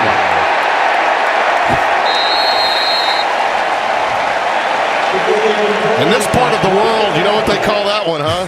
That's a you want to run. You got to want that. You got to want to run Ricky it Hadley, like that. A.J. Logan and company, Jordan Harold really pushed him back, but initially that's about want to, knowing where those yards are. He does just desire, Timmy. That was thrown low. Shorts does make the catch at the 43. I wonder now as Howard picks himself up if maybe his accuracy is being affected a little bit by that rib injury. Well, as long as his productivity is not being compromised, he's going to be all right. He was in an elite class of 5 other players that produced 3,000 yards passing and 500 rushing. Face says it all, though, Spencer. He's hurting. Yeah, he is. Of course he is. He's hurting. He's not coming out, though.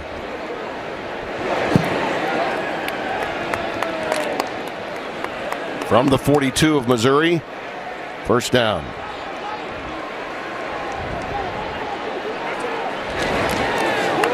Crawford wrapped up. How about the quickness defensively that time? from Terry Beckner, number 79. He was a freshman All-America in 2015. Now not even starting on the depth chart. He's running number 2 at that tackle position. Now Harris is out of the game now in this play. Let's see if they try to exploit on that left side. 2nd and 8. You need to get into a play and run it to the left side of that field by the numbers. That's where the opportunity is.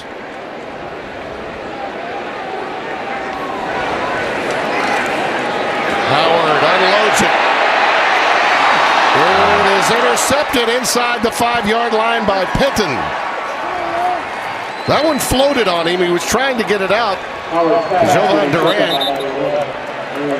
It's as good as a punt when you think about it, but as I watch Howard, just his body language is not good, and not good at all.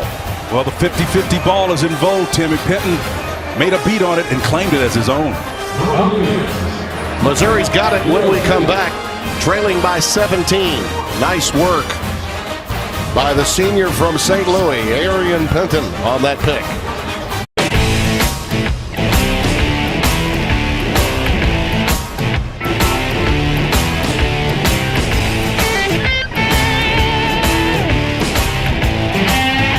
One of the really nice stops in intercollegiate athletics, Morgantown, West Virginia. Tim Brando, Spencer Tillman, Bruce Feldman here on FS1. College football is underway. Hope you enjoyed that K-State Stanford game last night in Palo Alto. Alex Ross is stopped behind the line of scrimmage back at the 3. Kazir White again with the stop. Kazir White screaming off that outside.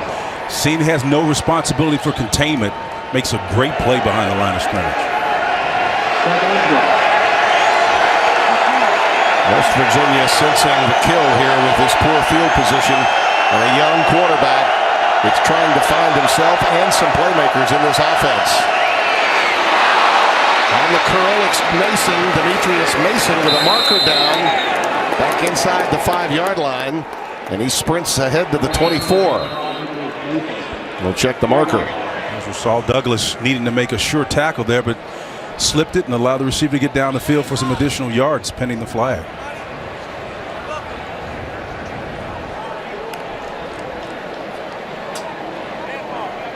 Matt Austin, our referee, mentioned that this is an SEC officiating crew. Our replay official, Jeff Hansen from the Big 12. Soft coverage, Tim, again, needs to squat on this ball and make a play. I'm not quite sure what that is. I mean, I really can, because it's soft coverage. I mean, it's not like he was pressing and maybe disrupted him off the ball. But yeah, I'm with you. And it looks like we're getting. I think Matt Austin is wondering about it too now as he listens to this explanation. Yeah.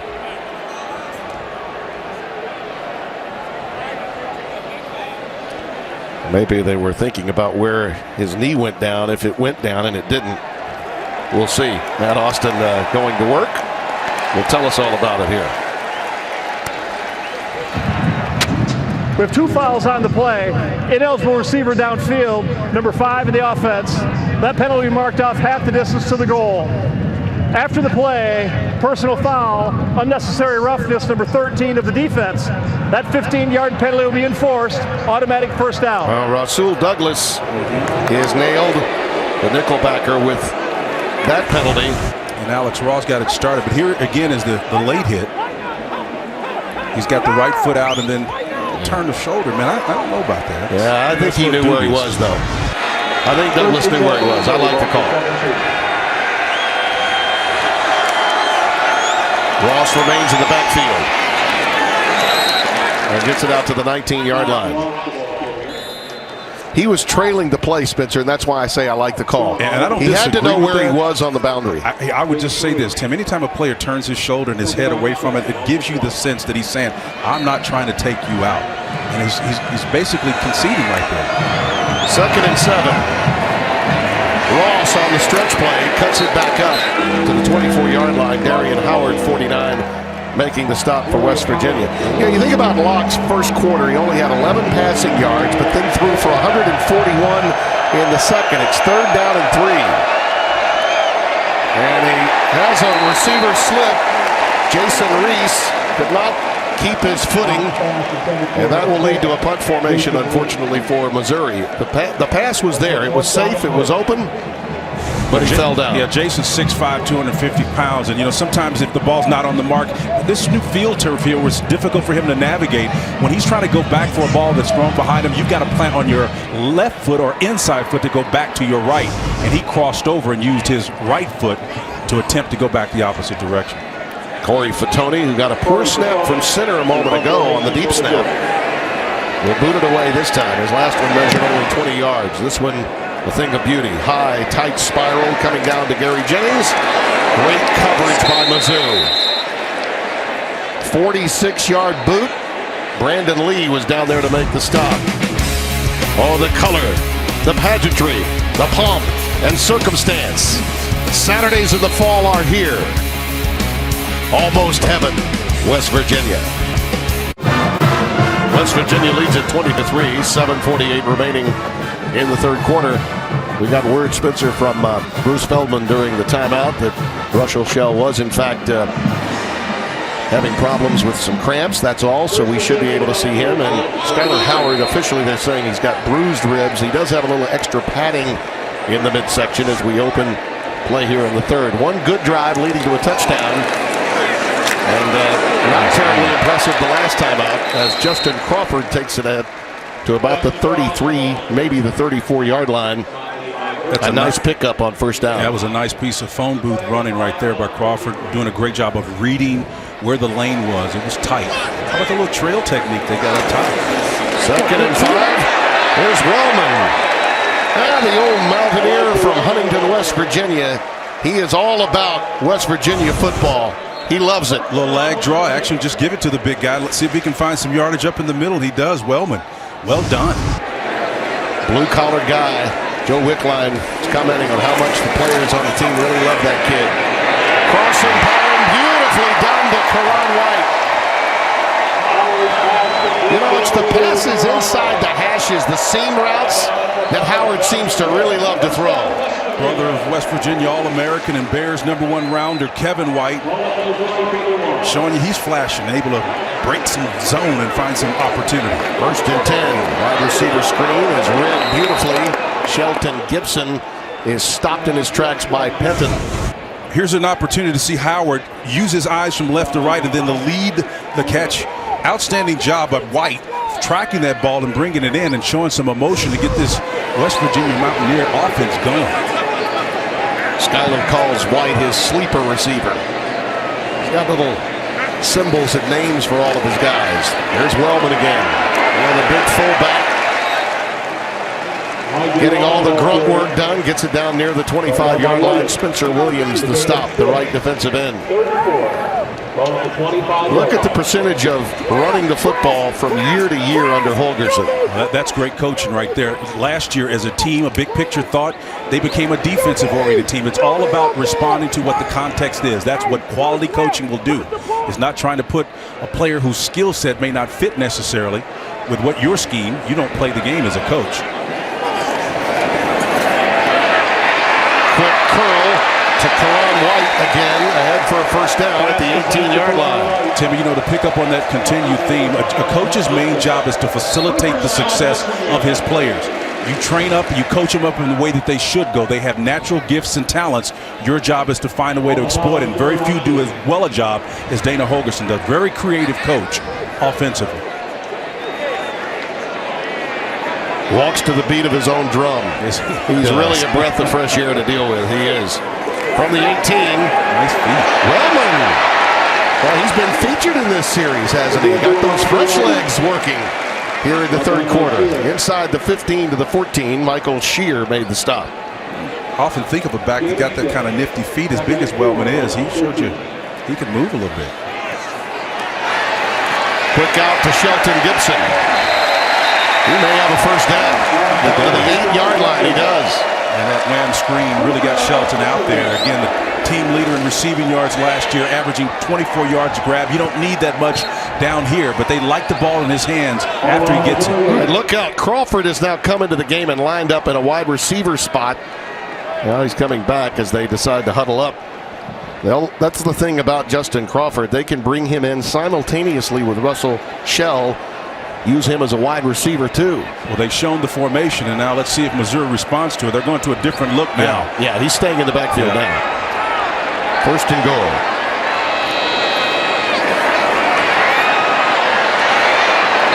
Missouri so quick, it's hard to run wide against them. Anthony Sherrill's another outstanding defensive play. That was Jason Reese and company. And if they ever get their offense to match their defense, Missouri will be heard from. Think about this with them as you see the run-pass selection process today for this Holgerson run Mountaineer team. Crawford remains in the game in the backfield. Both fullbacks in.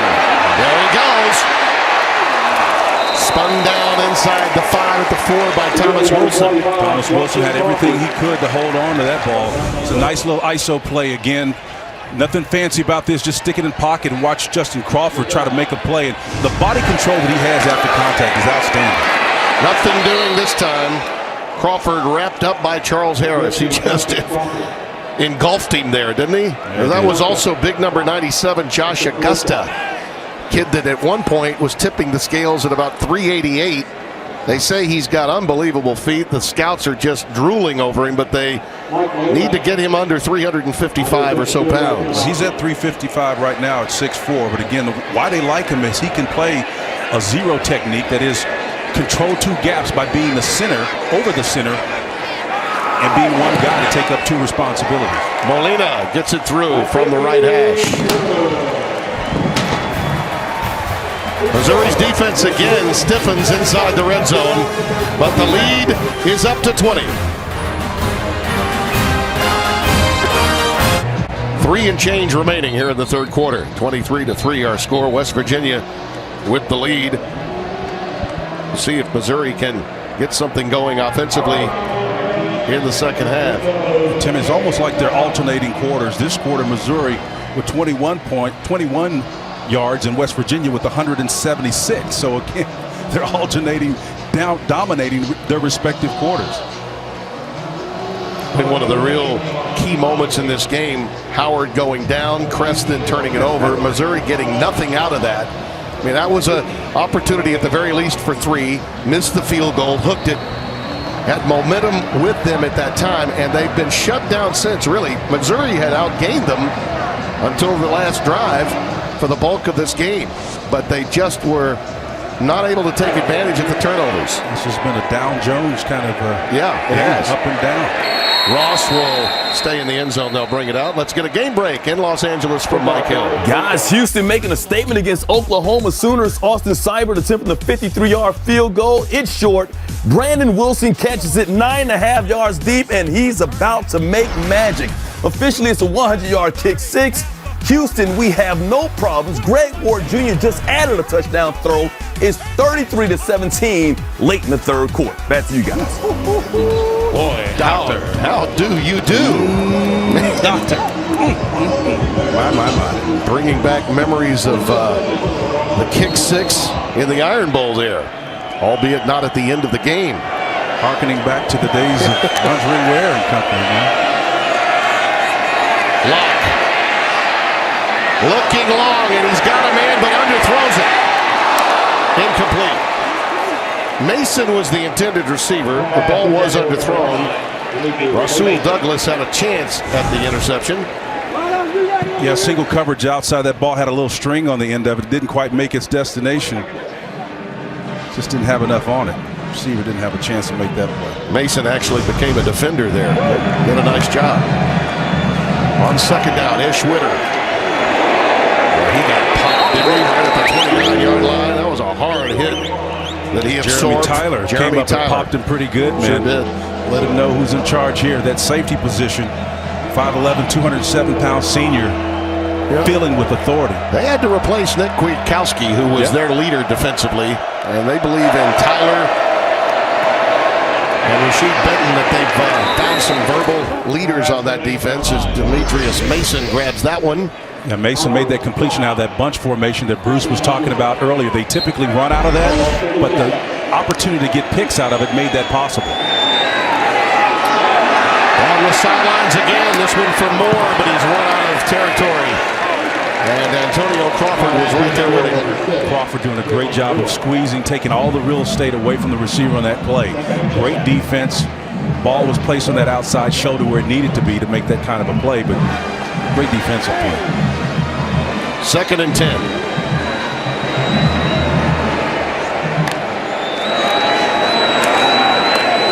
Here's Schwitter again. And the junior from Tampa stopped at the 39-yard line. You know, we were talking with Tony Gibson about getting ready for this Missouri team, not knowing really what to expect from add-ons like Ross and Chris Black, the graduate transfers. Going up against the team that he has to defend during practice certainly helps their defense. That pass should have been caught, almost got picked. Demetrius Mason had it hit him right in the middle of the numeral, and it popped out and very easily could have been picked. Well, first of all, Ish Witter did a great job with protection, and again, this ball should have been caught. I mean, you didn't get any better than that. Nice strike and delivery. The ball was on a rope, but you got to make that play, Tim. I mean, look at this. Yeah. Well, you can see, think about it. This is a Missouri team that last year held 5 of its opponents to 10 or fewer points in 7 games, and they lost 5 of them. Now think about that. They lost 5 of the games that they held their opponents to 10 or fewer points in. So they got to find playmakers on the offensive side of the ball. We have a timeout. Closing moments here of the 3rd quarter. Missouri takes it. 1:49 remaining. West Virginia leads 23-3. Timmy, when Missouri gets Nate Brown back, he's out until October. He had a high ankle sprain. They could use him on the offensive side of the ball to pay off some of these catches. Jennings from his 12. Just shy of the 20.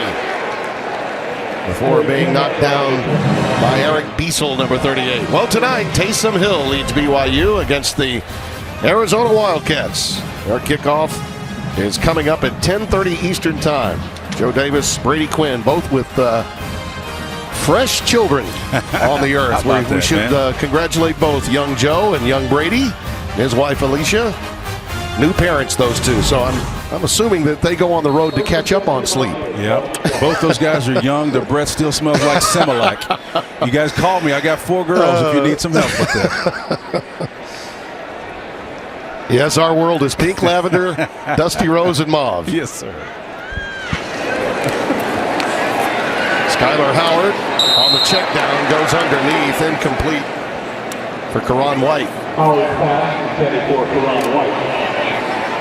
2nd and 10. You know, it is the first game, and I get the sense, Spencer, that certainly for Missouri, with so many new faces and trying to get used to one another on the offensive side of the ball, but even here with West Virginia, the same holds true. And Howard's been hurt. He's not 100% right now. Crawford gets it out to the 25-yard line. But Tim, don't you get the sense that it's almost like the opposite of what you would think would be the case? The jitters should come early on. They were almost flawless. It's like the script has been flipped from quarter to quarter. Yeah. Crawford up to the 29-yard line on 3rd and 5. So at this stage, if you're Dana Holgorsen, my guess is if you can just stay away from mistakes, you feel pretty good about things. You're now going with the flow of the game. Yeah. Right? And the thing about it, and Dana talked about this yesterday, he said, the thing is I'm trying to get to a point where I respond to what the context of the game is, find out what the identity of our ball club is, and it's tough to do that when you're making errors. You're almost tempted to go back to basics as a coach, and that's what's problematic. Jonathan Johnson goes back deep. Billy Kenny will punt it away for West Virginia. High boot. Fair catch called at the 28-yard line. Well, we mentioned Barry Odom. Young man, he's the 32nd head coach in program history. Will turn 40 on November the 26th. He was an outstanding player. Larry Smith was his coach back in the day.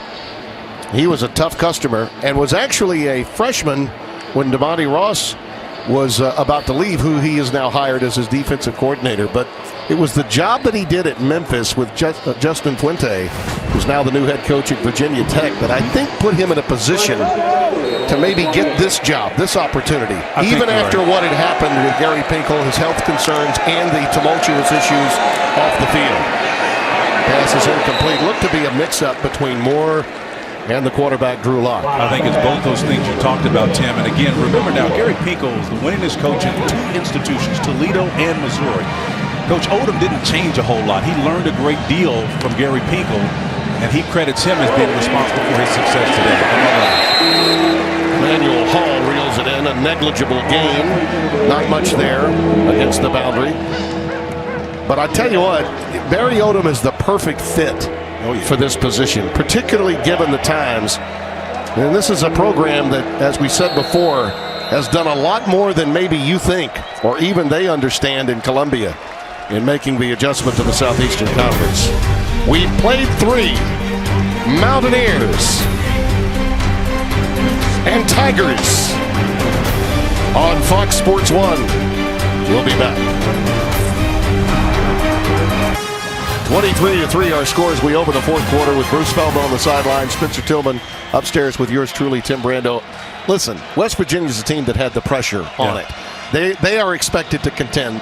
They're hoping for double-digit wins this year. But I get the feeling now they're just trying to survive and advance. And it's because of the injury situations at quarterback. And listen, offense is a creative process.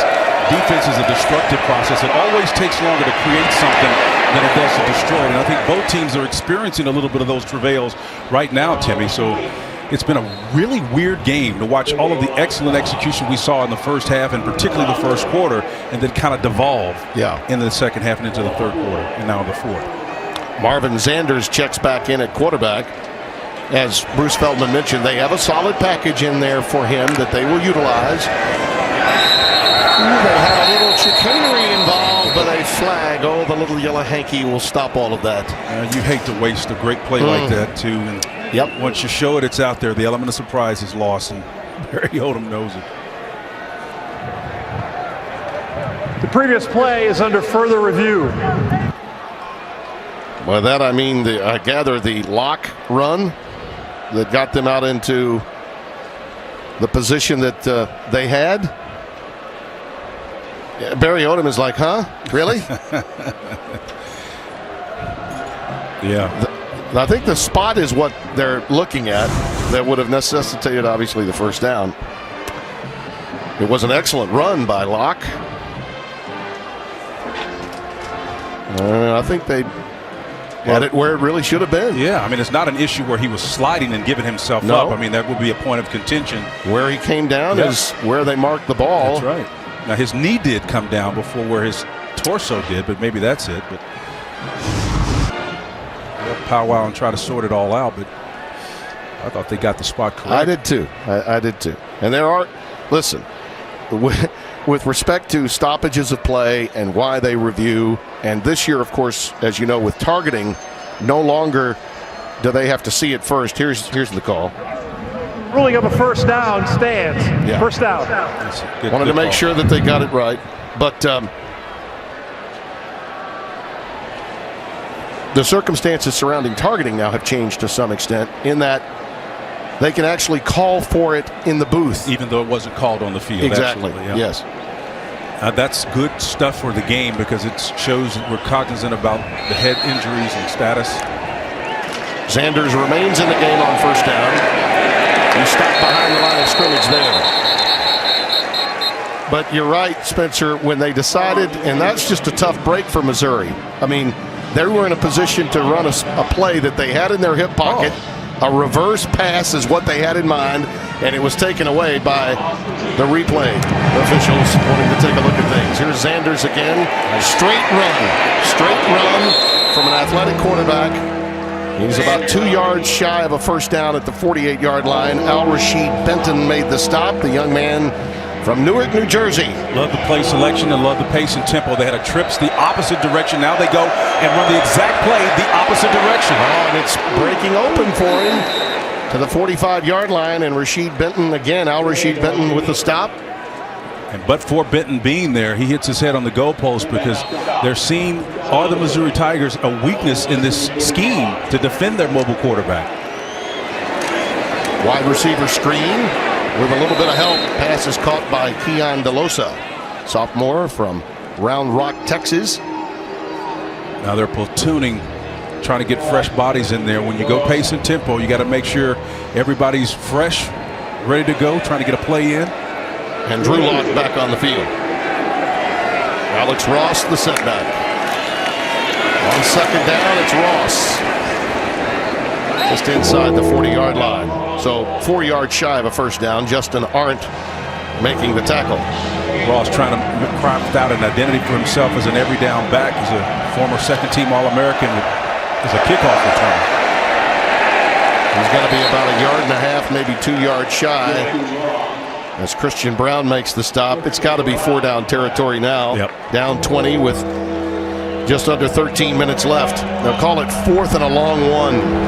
This is where you craft out the identity of your team right here. Do they run heavy? Looks that way. Boy, how heavy is that? Yeah, that's nice. Big number 97 totes the rock. Josh Augusta comes in to play the refrigerator. They went refrigerator Perry, or shall I say the old Booger McFarland at LSU back in the day. You talking about this is a full house backfield right here, fellas. 3 guys, give it to the big guy, let him dive forward, let him roll forward for a couple of yards. It's outstanding. I'll never forget watching the first time refrigerator did that for Ditka back in the day, and then Jerry DiNardo called one of those plays for Booger. He's still talking about it. Nice start. That was again a beautiful pass, and the marker comes down.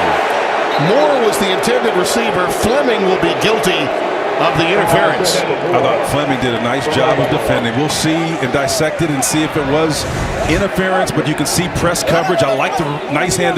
Does he get his eyes back to defend? A lot of times. Defense number 24.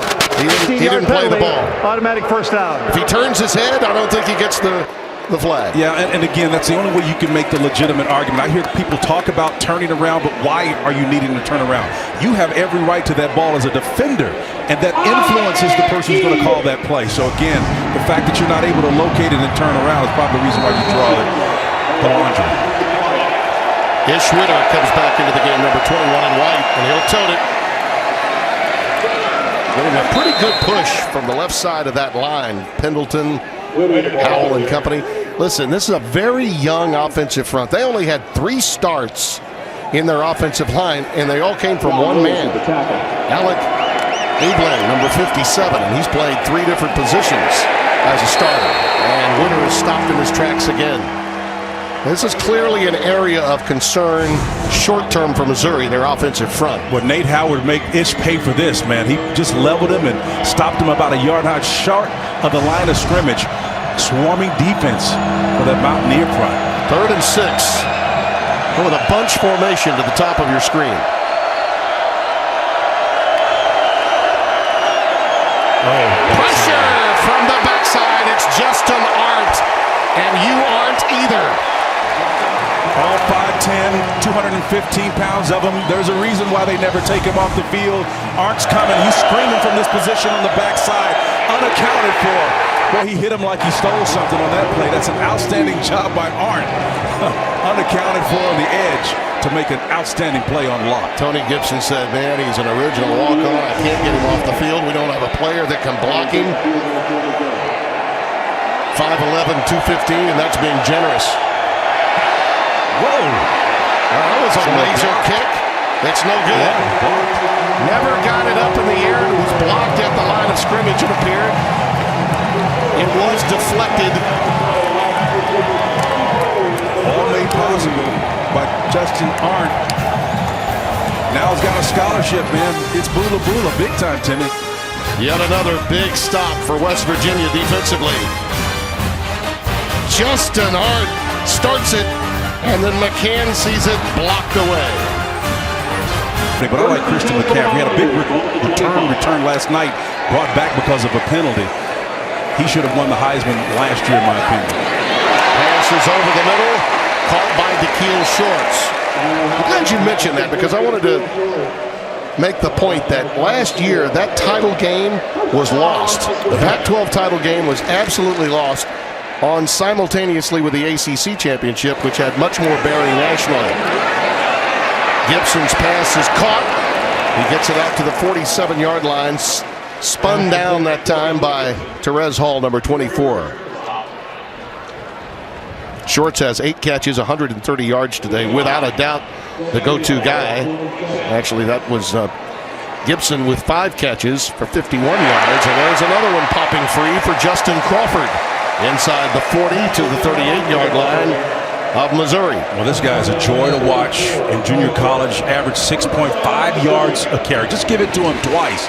He's going to get you first down. 16 touchdowns during that stretch. He can catch the ball extremely well. The thing that really makes him look exciting and you want to build around him, he's got so much body control. Tough catches, he can make them. He can make 1 or 2 guys miss in space. Outstanding athlete.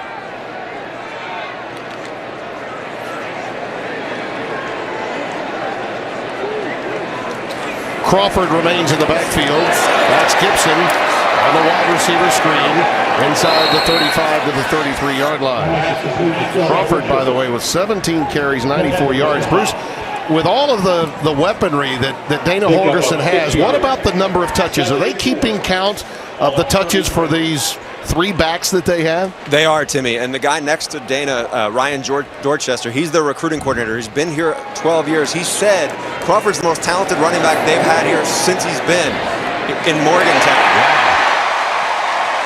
Combination of Steve Slayton, a little Noel Devine, and a little Charles Sims. Yeah. He said he is just really, really explosive and special. By the way, married with 2 kids this summer, he moonlighted taking a job at Taco Bell at night. I love that. Devontae Mathis on the receiving end there as Justin Crawford gets ahead to the 10-yard line. Well, he's been running for the border today, and it's been really exciting to watch them blend these running backs and have the kind of success that they've had. And I'll tell you, this is appetizing when you see you never really can get a beat on a group of 3 running backs when you have the potent, potentially passing attack that West Virginia has.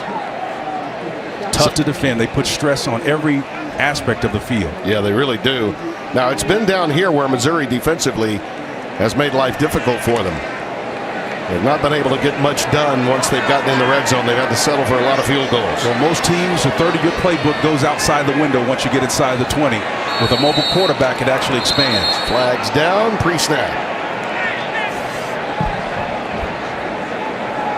Play of game, offense number 3, 5-yard penalty, still second down. Back to Los Angeles, another game break from Mike Hill. Hey guys, I didn't see JT Barrett's name on your Heisman watch. You may want to add it after today. 6 TD passes on the day, tying his own school record. He's also got 1 on the ground.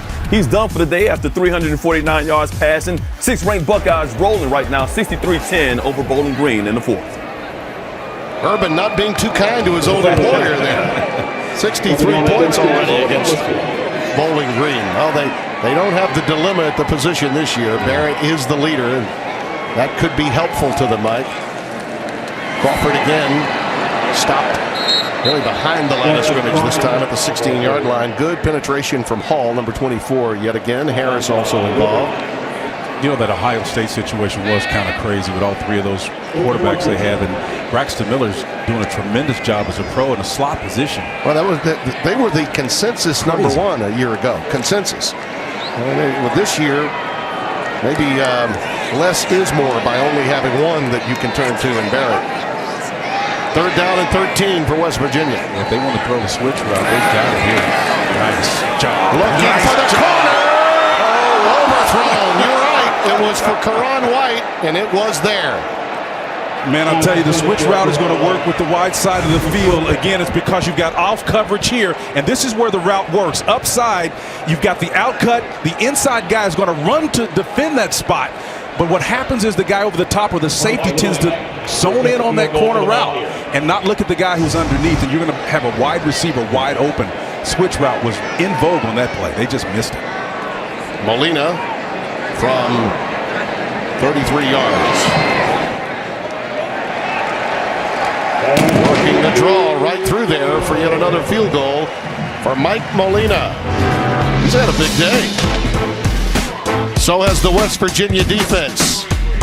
Justin Arndt and company. But that Professor Irwin Corey-like hair, still frustrated. FS1 College Football is presented by Geico. Well, Mike Molina, 4 for 4 in field goals today. 19, 26, 21, and 33 yards. His boots. That makes him Funky Cole Molina. And it also, I'm assuming, brings some concern to the outstanding kicker that is Josh Lambert, who's having to sit the first 3 weeks, awaiting his opportunity after all of those game winners that he kicked a season ago. Alex Ross and Demarie Crockett again back deep for Missouri. As difficult as it's been for the Mountaineers offensively, you still get signs that once they get accustomed to one another, get used to some of the additions to their offensive football team, they will be an improved lot. They are coming off a 5-7 season a year ago where they really struggled offensively. We'll be back. West Virginia leads big with 7 and change remaining at home. 26-3 our score. The Mountaineers, as we mentioned, a team that has high expectations coming into this season. Some might say that Coach Holgorsen needs to have a great year, given what's happened after that first season when he inherited an Orange Bowl team that won 10 games. They are feasting for double-digit wins here. And he could not afford to drop a game like this one at home to start the season. That's Ray Wingo, number 14, with his first catch of the day for Missouri, well defended by Antonio Crawford. Well, Tony, what is the old saying, Timmy, when they said that you're only as good as the person in position to take credit for your success? That's right. Yep. Yeah, Oliver Luck is gone. That's right. He is no longer the athletic director here. That pass is caught up near a first down. Jamon Moore has been really the leading receiver from a year ago, the go-to guy today. We've only called Chris Black's number a couple of times, and Ross has pretty much been handled in check by West Virginia. Ross hammered. I mentioned Black. He's caught 3 passes today for 48 yards, so he's not gotten open quite enough. David Long with a huge hit right there for West Virginia.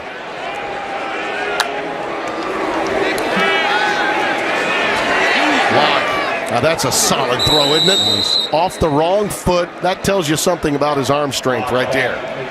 There's also Emmanuel Hall who got open to pay that off. Nice job of avoiding the pressure. And again, Hall paid it off being available. I know that Bruce Feldman keeps up with a lot of the talent coming up in recruiting circles. That's Alex Ross again ahead for a few yards. Jeremy Tyler making the stop. Nate Howard was in there as well. I mean, there were a bunch of heavy bodies coming to the party on that one. Ross, head's always up. I love his composure. He runs out of time, and the backside pressure does catch up to get him at midfield. Solid defensive play there by West Virginia. John Lewis, Jr., coming in to make the tackle. Redshirt junior from right here in Morgantown. 2nd and 8.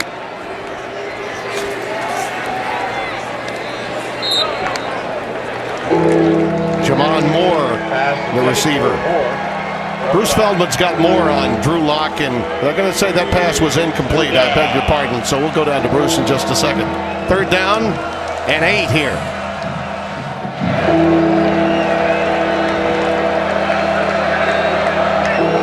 Empty in the backfield, going with 5 wide here, Tim. Yeah, it's time to pull out all the stops. And it is 4-down territory, no question about it, the rest of the way. Conscious of blitz, though, they bring that extra receiver down for protection. And markers fly. Now, the timeout was taken by West Virginia. Wise. We were mentioning Drew Lock and how talented he is, but he really hasn't played a lot of football. And Bruce, you know about this young man as he's one of the elite quarterbacks really coming out of high school that played a lot of other sports too. That's right, Tim. You know, he was an Elite 11 quarterback, but he was a really good two-sport guy, had offers for basketball at Wichita State, at OU, and even Missouri. But he was, unlike a lot of quarterbacks these days, he wasn't playing the position 365 days of the year. He'd go focus on basketball, play AAU basketball on that circuit. So really steep learning curve. When we talked to Josh Heupel about him the other day, the big thing is he said he has gotten so much better. His awareness, his pocket presence, his understanding of protections is very different. He said, I think he's going to be a great quarterback. We just don't know if it's going to be this early in the season. Yeah, he reminded us that even though he's not the kind of quarterback per se, and he doesn't want to do that to the young man, say that he's like a Sam Crawford, he does have a similar background to what Sam Crawford had at Oklahoma. And that slant pass incomplete, intended for Sean Culkin. I think he meant, Spencer, when he was talking about Sam, I should have said Sam Bradford, I beg your pardon. He was talking about the basketball that Sam had played when he was in high school. And Sam was deft at swinging the clubs and the sticks as well. Yeah. The point is he's a great athlete. Look, he's got great DNA. His father, Andy, was an offensive lineman here, and his grandfather, Jerry, played back in the 60s. Actually turned down an offer from West Virginia. So the guy's got DNA in his family. He's a Tiger through and through. 4th down and 8. Flushed from the pocket, needs a little help. And it's incomplete. It was intended for Emmanuel Hall. West Virginia will get it with the turnover on downs. It's going to take some time, but the show me guys will show eventually.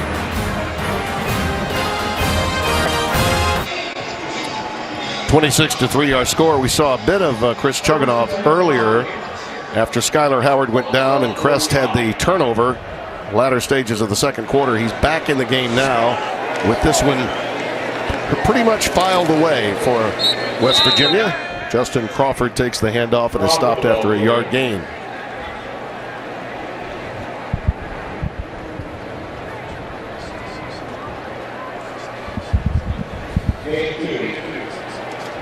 Second down and 9 coming up.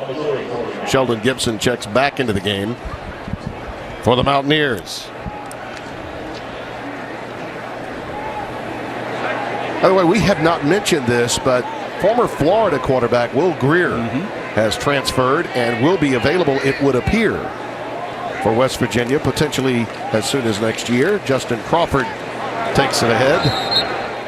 Here's a look at the AP Top 10 to start the season. Remember, again, the College Football Playoff Committee does not use it, but I've oftentimes said, Spencer, it does act as a starting grid of sorts. It's not like the committee is sequestered. They know who's ranked at the beginning of the season. And a lot of those teams that are ranked are going to be exposed, and that has implication not just this week, but for the remainder of the year. And chief among them would be the University of Oklahoma Sooners. Last year saved by Lincoln Riley on the offensive side of the ball. They're getting spanked right now by the University of Houston Cougars. Well, I would suggest that Bob Bowlesby and the Big 12 take a long look at the case being made by the University of Houston as a potential member to your 12 or 14 member conference beginning next year. Houston is soon to be 3rd largest city in the nation. And everybody talks about being a commuter school, but I can guarantee you when you start looking at the recruiting landscape, some of the elite players in America come from that area. I've heard some rumblings that some Big 12 coaches, of whom I have tremendous respect for, have some issues with allowing another in-state institution, but this just in. College football coaches are interested in their programs. Well, this just in. The college football world is flat, and you got to compete no matter where you are. And the good coaches out there understand that, and it's about building a better mousetrap or a better program, as the case may be. Well, we touched on Will Greer, and Bruce Feldman knows about this young man, and I'd love to hear you chime in about what happened. Think about the program that McElwain had going on with Florida last year before his issues came up, and then all of a sudden the shell of the team they were offensively when they got to the SEC championship, Bruce. I mean, they were a completely different team. Yeah, Tim, I talked to him for a while yesterday. Remember, he was 6-0 as the starter. The last game he played was actually they whooped this Mizzou team. Yeah. So, talking to this staff, they really love him. They say he's way more athletic than they thought. He's a film junkie, a gym rat. The players have responded well. Also, they said he's pretty mature. He looks it with the beard, and he looks older. He's married. He's expecting his first child, and they're excited about his future. And like you said, they expect him to be able to play the whole season next year. I think maybe he just wanted to make sure everyone knew he wanted to be a Mountaineer. He's got the Mountaineer look. The mountain man look happening. And how does he wield a musket? Alex Ross gets out ahead for a first down. But listen, think about this West Virginia program. After Geno Smith, who was inherited by Holgorsen when he got here, they've had transfers. It was Trickett. Trickett gets hurt. Skylar Howard comes in to replace him in a Kansas State game that we had here on a Thursday night, Joel Cladd and myself. And, this is a walk-on, right. Riverside Community College walk-on again and earns a scholarship here. They have been really without the so-called big, highly touted quarterback for a long period of time to be as successful as they've been offensively through the years. Every quarterback they have, they've not been able to go to stem to stern with them. They've either ascended as a result of an injury or been thrown into the trial by fire because of other circumstances. They've not been able to get their own guy in here. Jamon Moore with another reception, this one at the 40-yard line. Bruce, I think it's remarkable to think of what Dana's done without the so-called highly touted quarterback. Yeah, Timmy, to echo this point a little further, too, you're Will Greer and you get here and you're like, wow, I left the big bad SEC. Mm-hmm. He's at a place now where he looks at it and goes, he has great receivers, he has really good running backs, and a deep offensive line. They're probably better at all three of those places than they were at Florida, which is quite a statement for this program. Yes, it is. No doubt about it. And when they made the move from the Big East, the old Big East, all right, into this conference, the Big 12, they knew they were going to have to step it up in terms of the level of player they got. Chris Black got hammered at the 33 by Adam Schuler, the redshirt freshman, another Floridian from Longwood, making that tackle. 3rd down and 2. Ross. He has a first down. That was a huge hit by Schuler, one of many. They're still coming again. You can see inside out. There's the big hammer coming. Nice effort. But boy, I'll tell you, he came hell-bent for election on that play. Locke's pass. That is a laser complete inside the 10 to Black. When they get a little rhythm going between Locke, who's got all this talent, and accomplished receivers like Black and Jamon Moore, I think Missouri's going to be a much more efficient football team. That's Black again. Did he get in? Yes, he did. Touchdown, Mizzou. How about that for an athletic maneuver? That's pretty impressive, Tim. I think you're onto something there. Along with Black, when they get Nate Brown, he's been out with that high ankle sprain. But watch Black here, showing you he's able to do a little Michael Flatley. Got a river dance into that end zone. Nice little effort there to get in. Well, we mentioned we had not called his name that often. He only had 3 catches at one point. Now he's up to 5 with 76 yards and a touchdown. It's easy to get overlooked when you're in Tuscaloosa as a wide receiver, especially when this guy, Amari Cooper, happens to be on the same team. A big difference. Lane Kiffin has done a tremendous job utilizing all the talent he has. They will always go, even though they won't use the passing game as the primary aspect, they're going to run the ball initially. And first and primary. They're going to go for 2 here, obviously.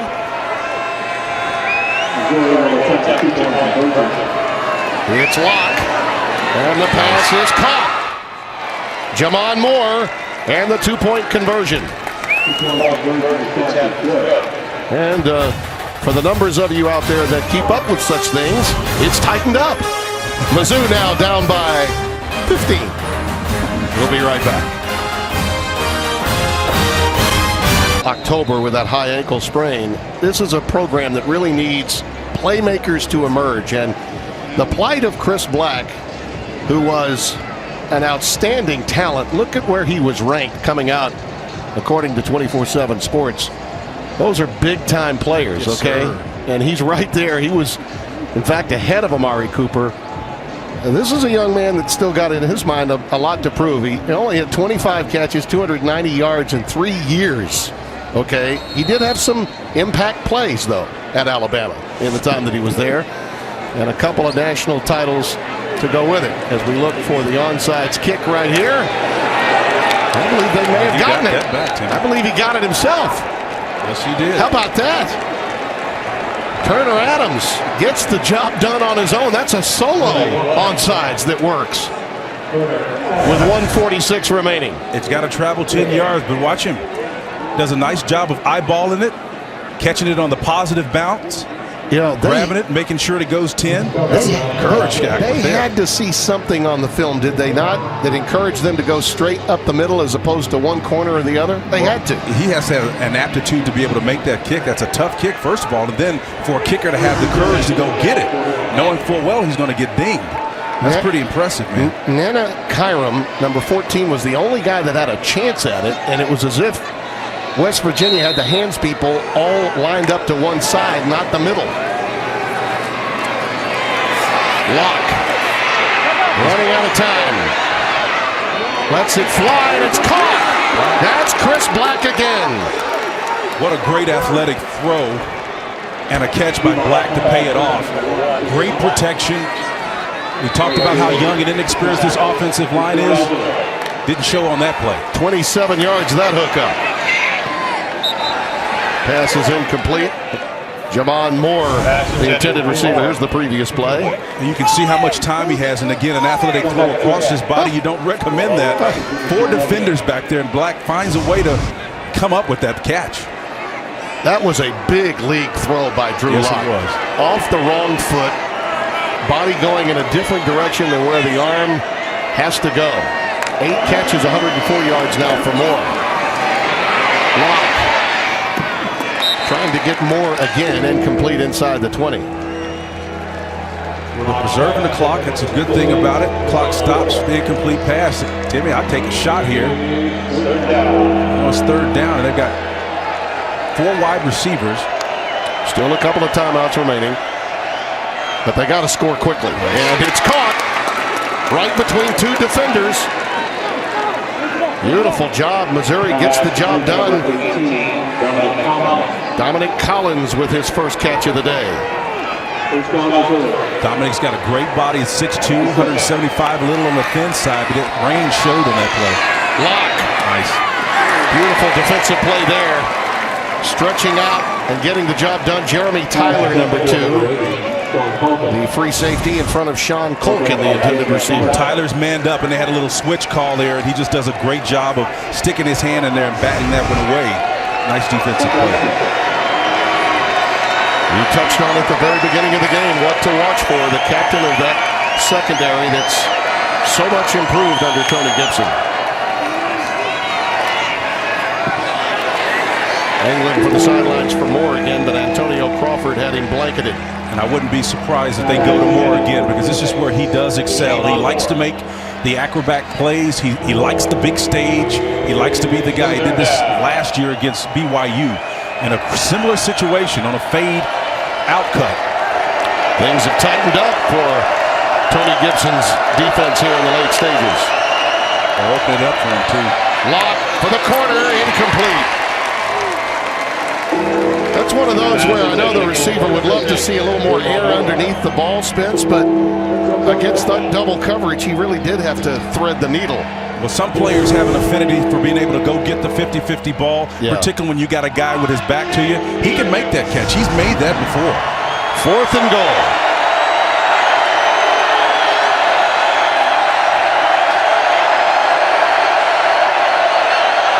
What crowd is left is being heard from.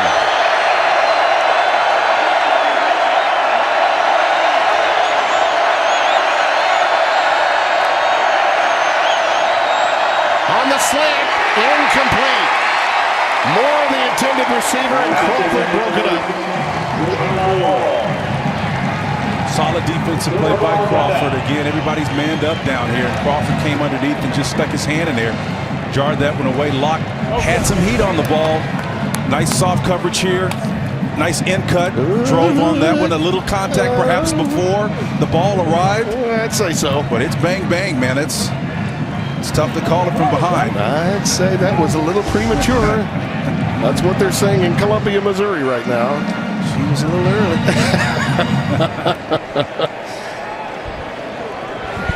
West Virginia will take over and run the clock out and say we're happy to be 1-0 and move on to the next one.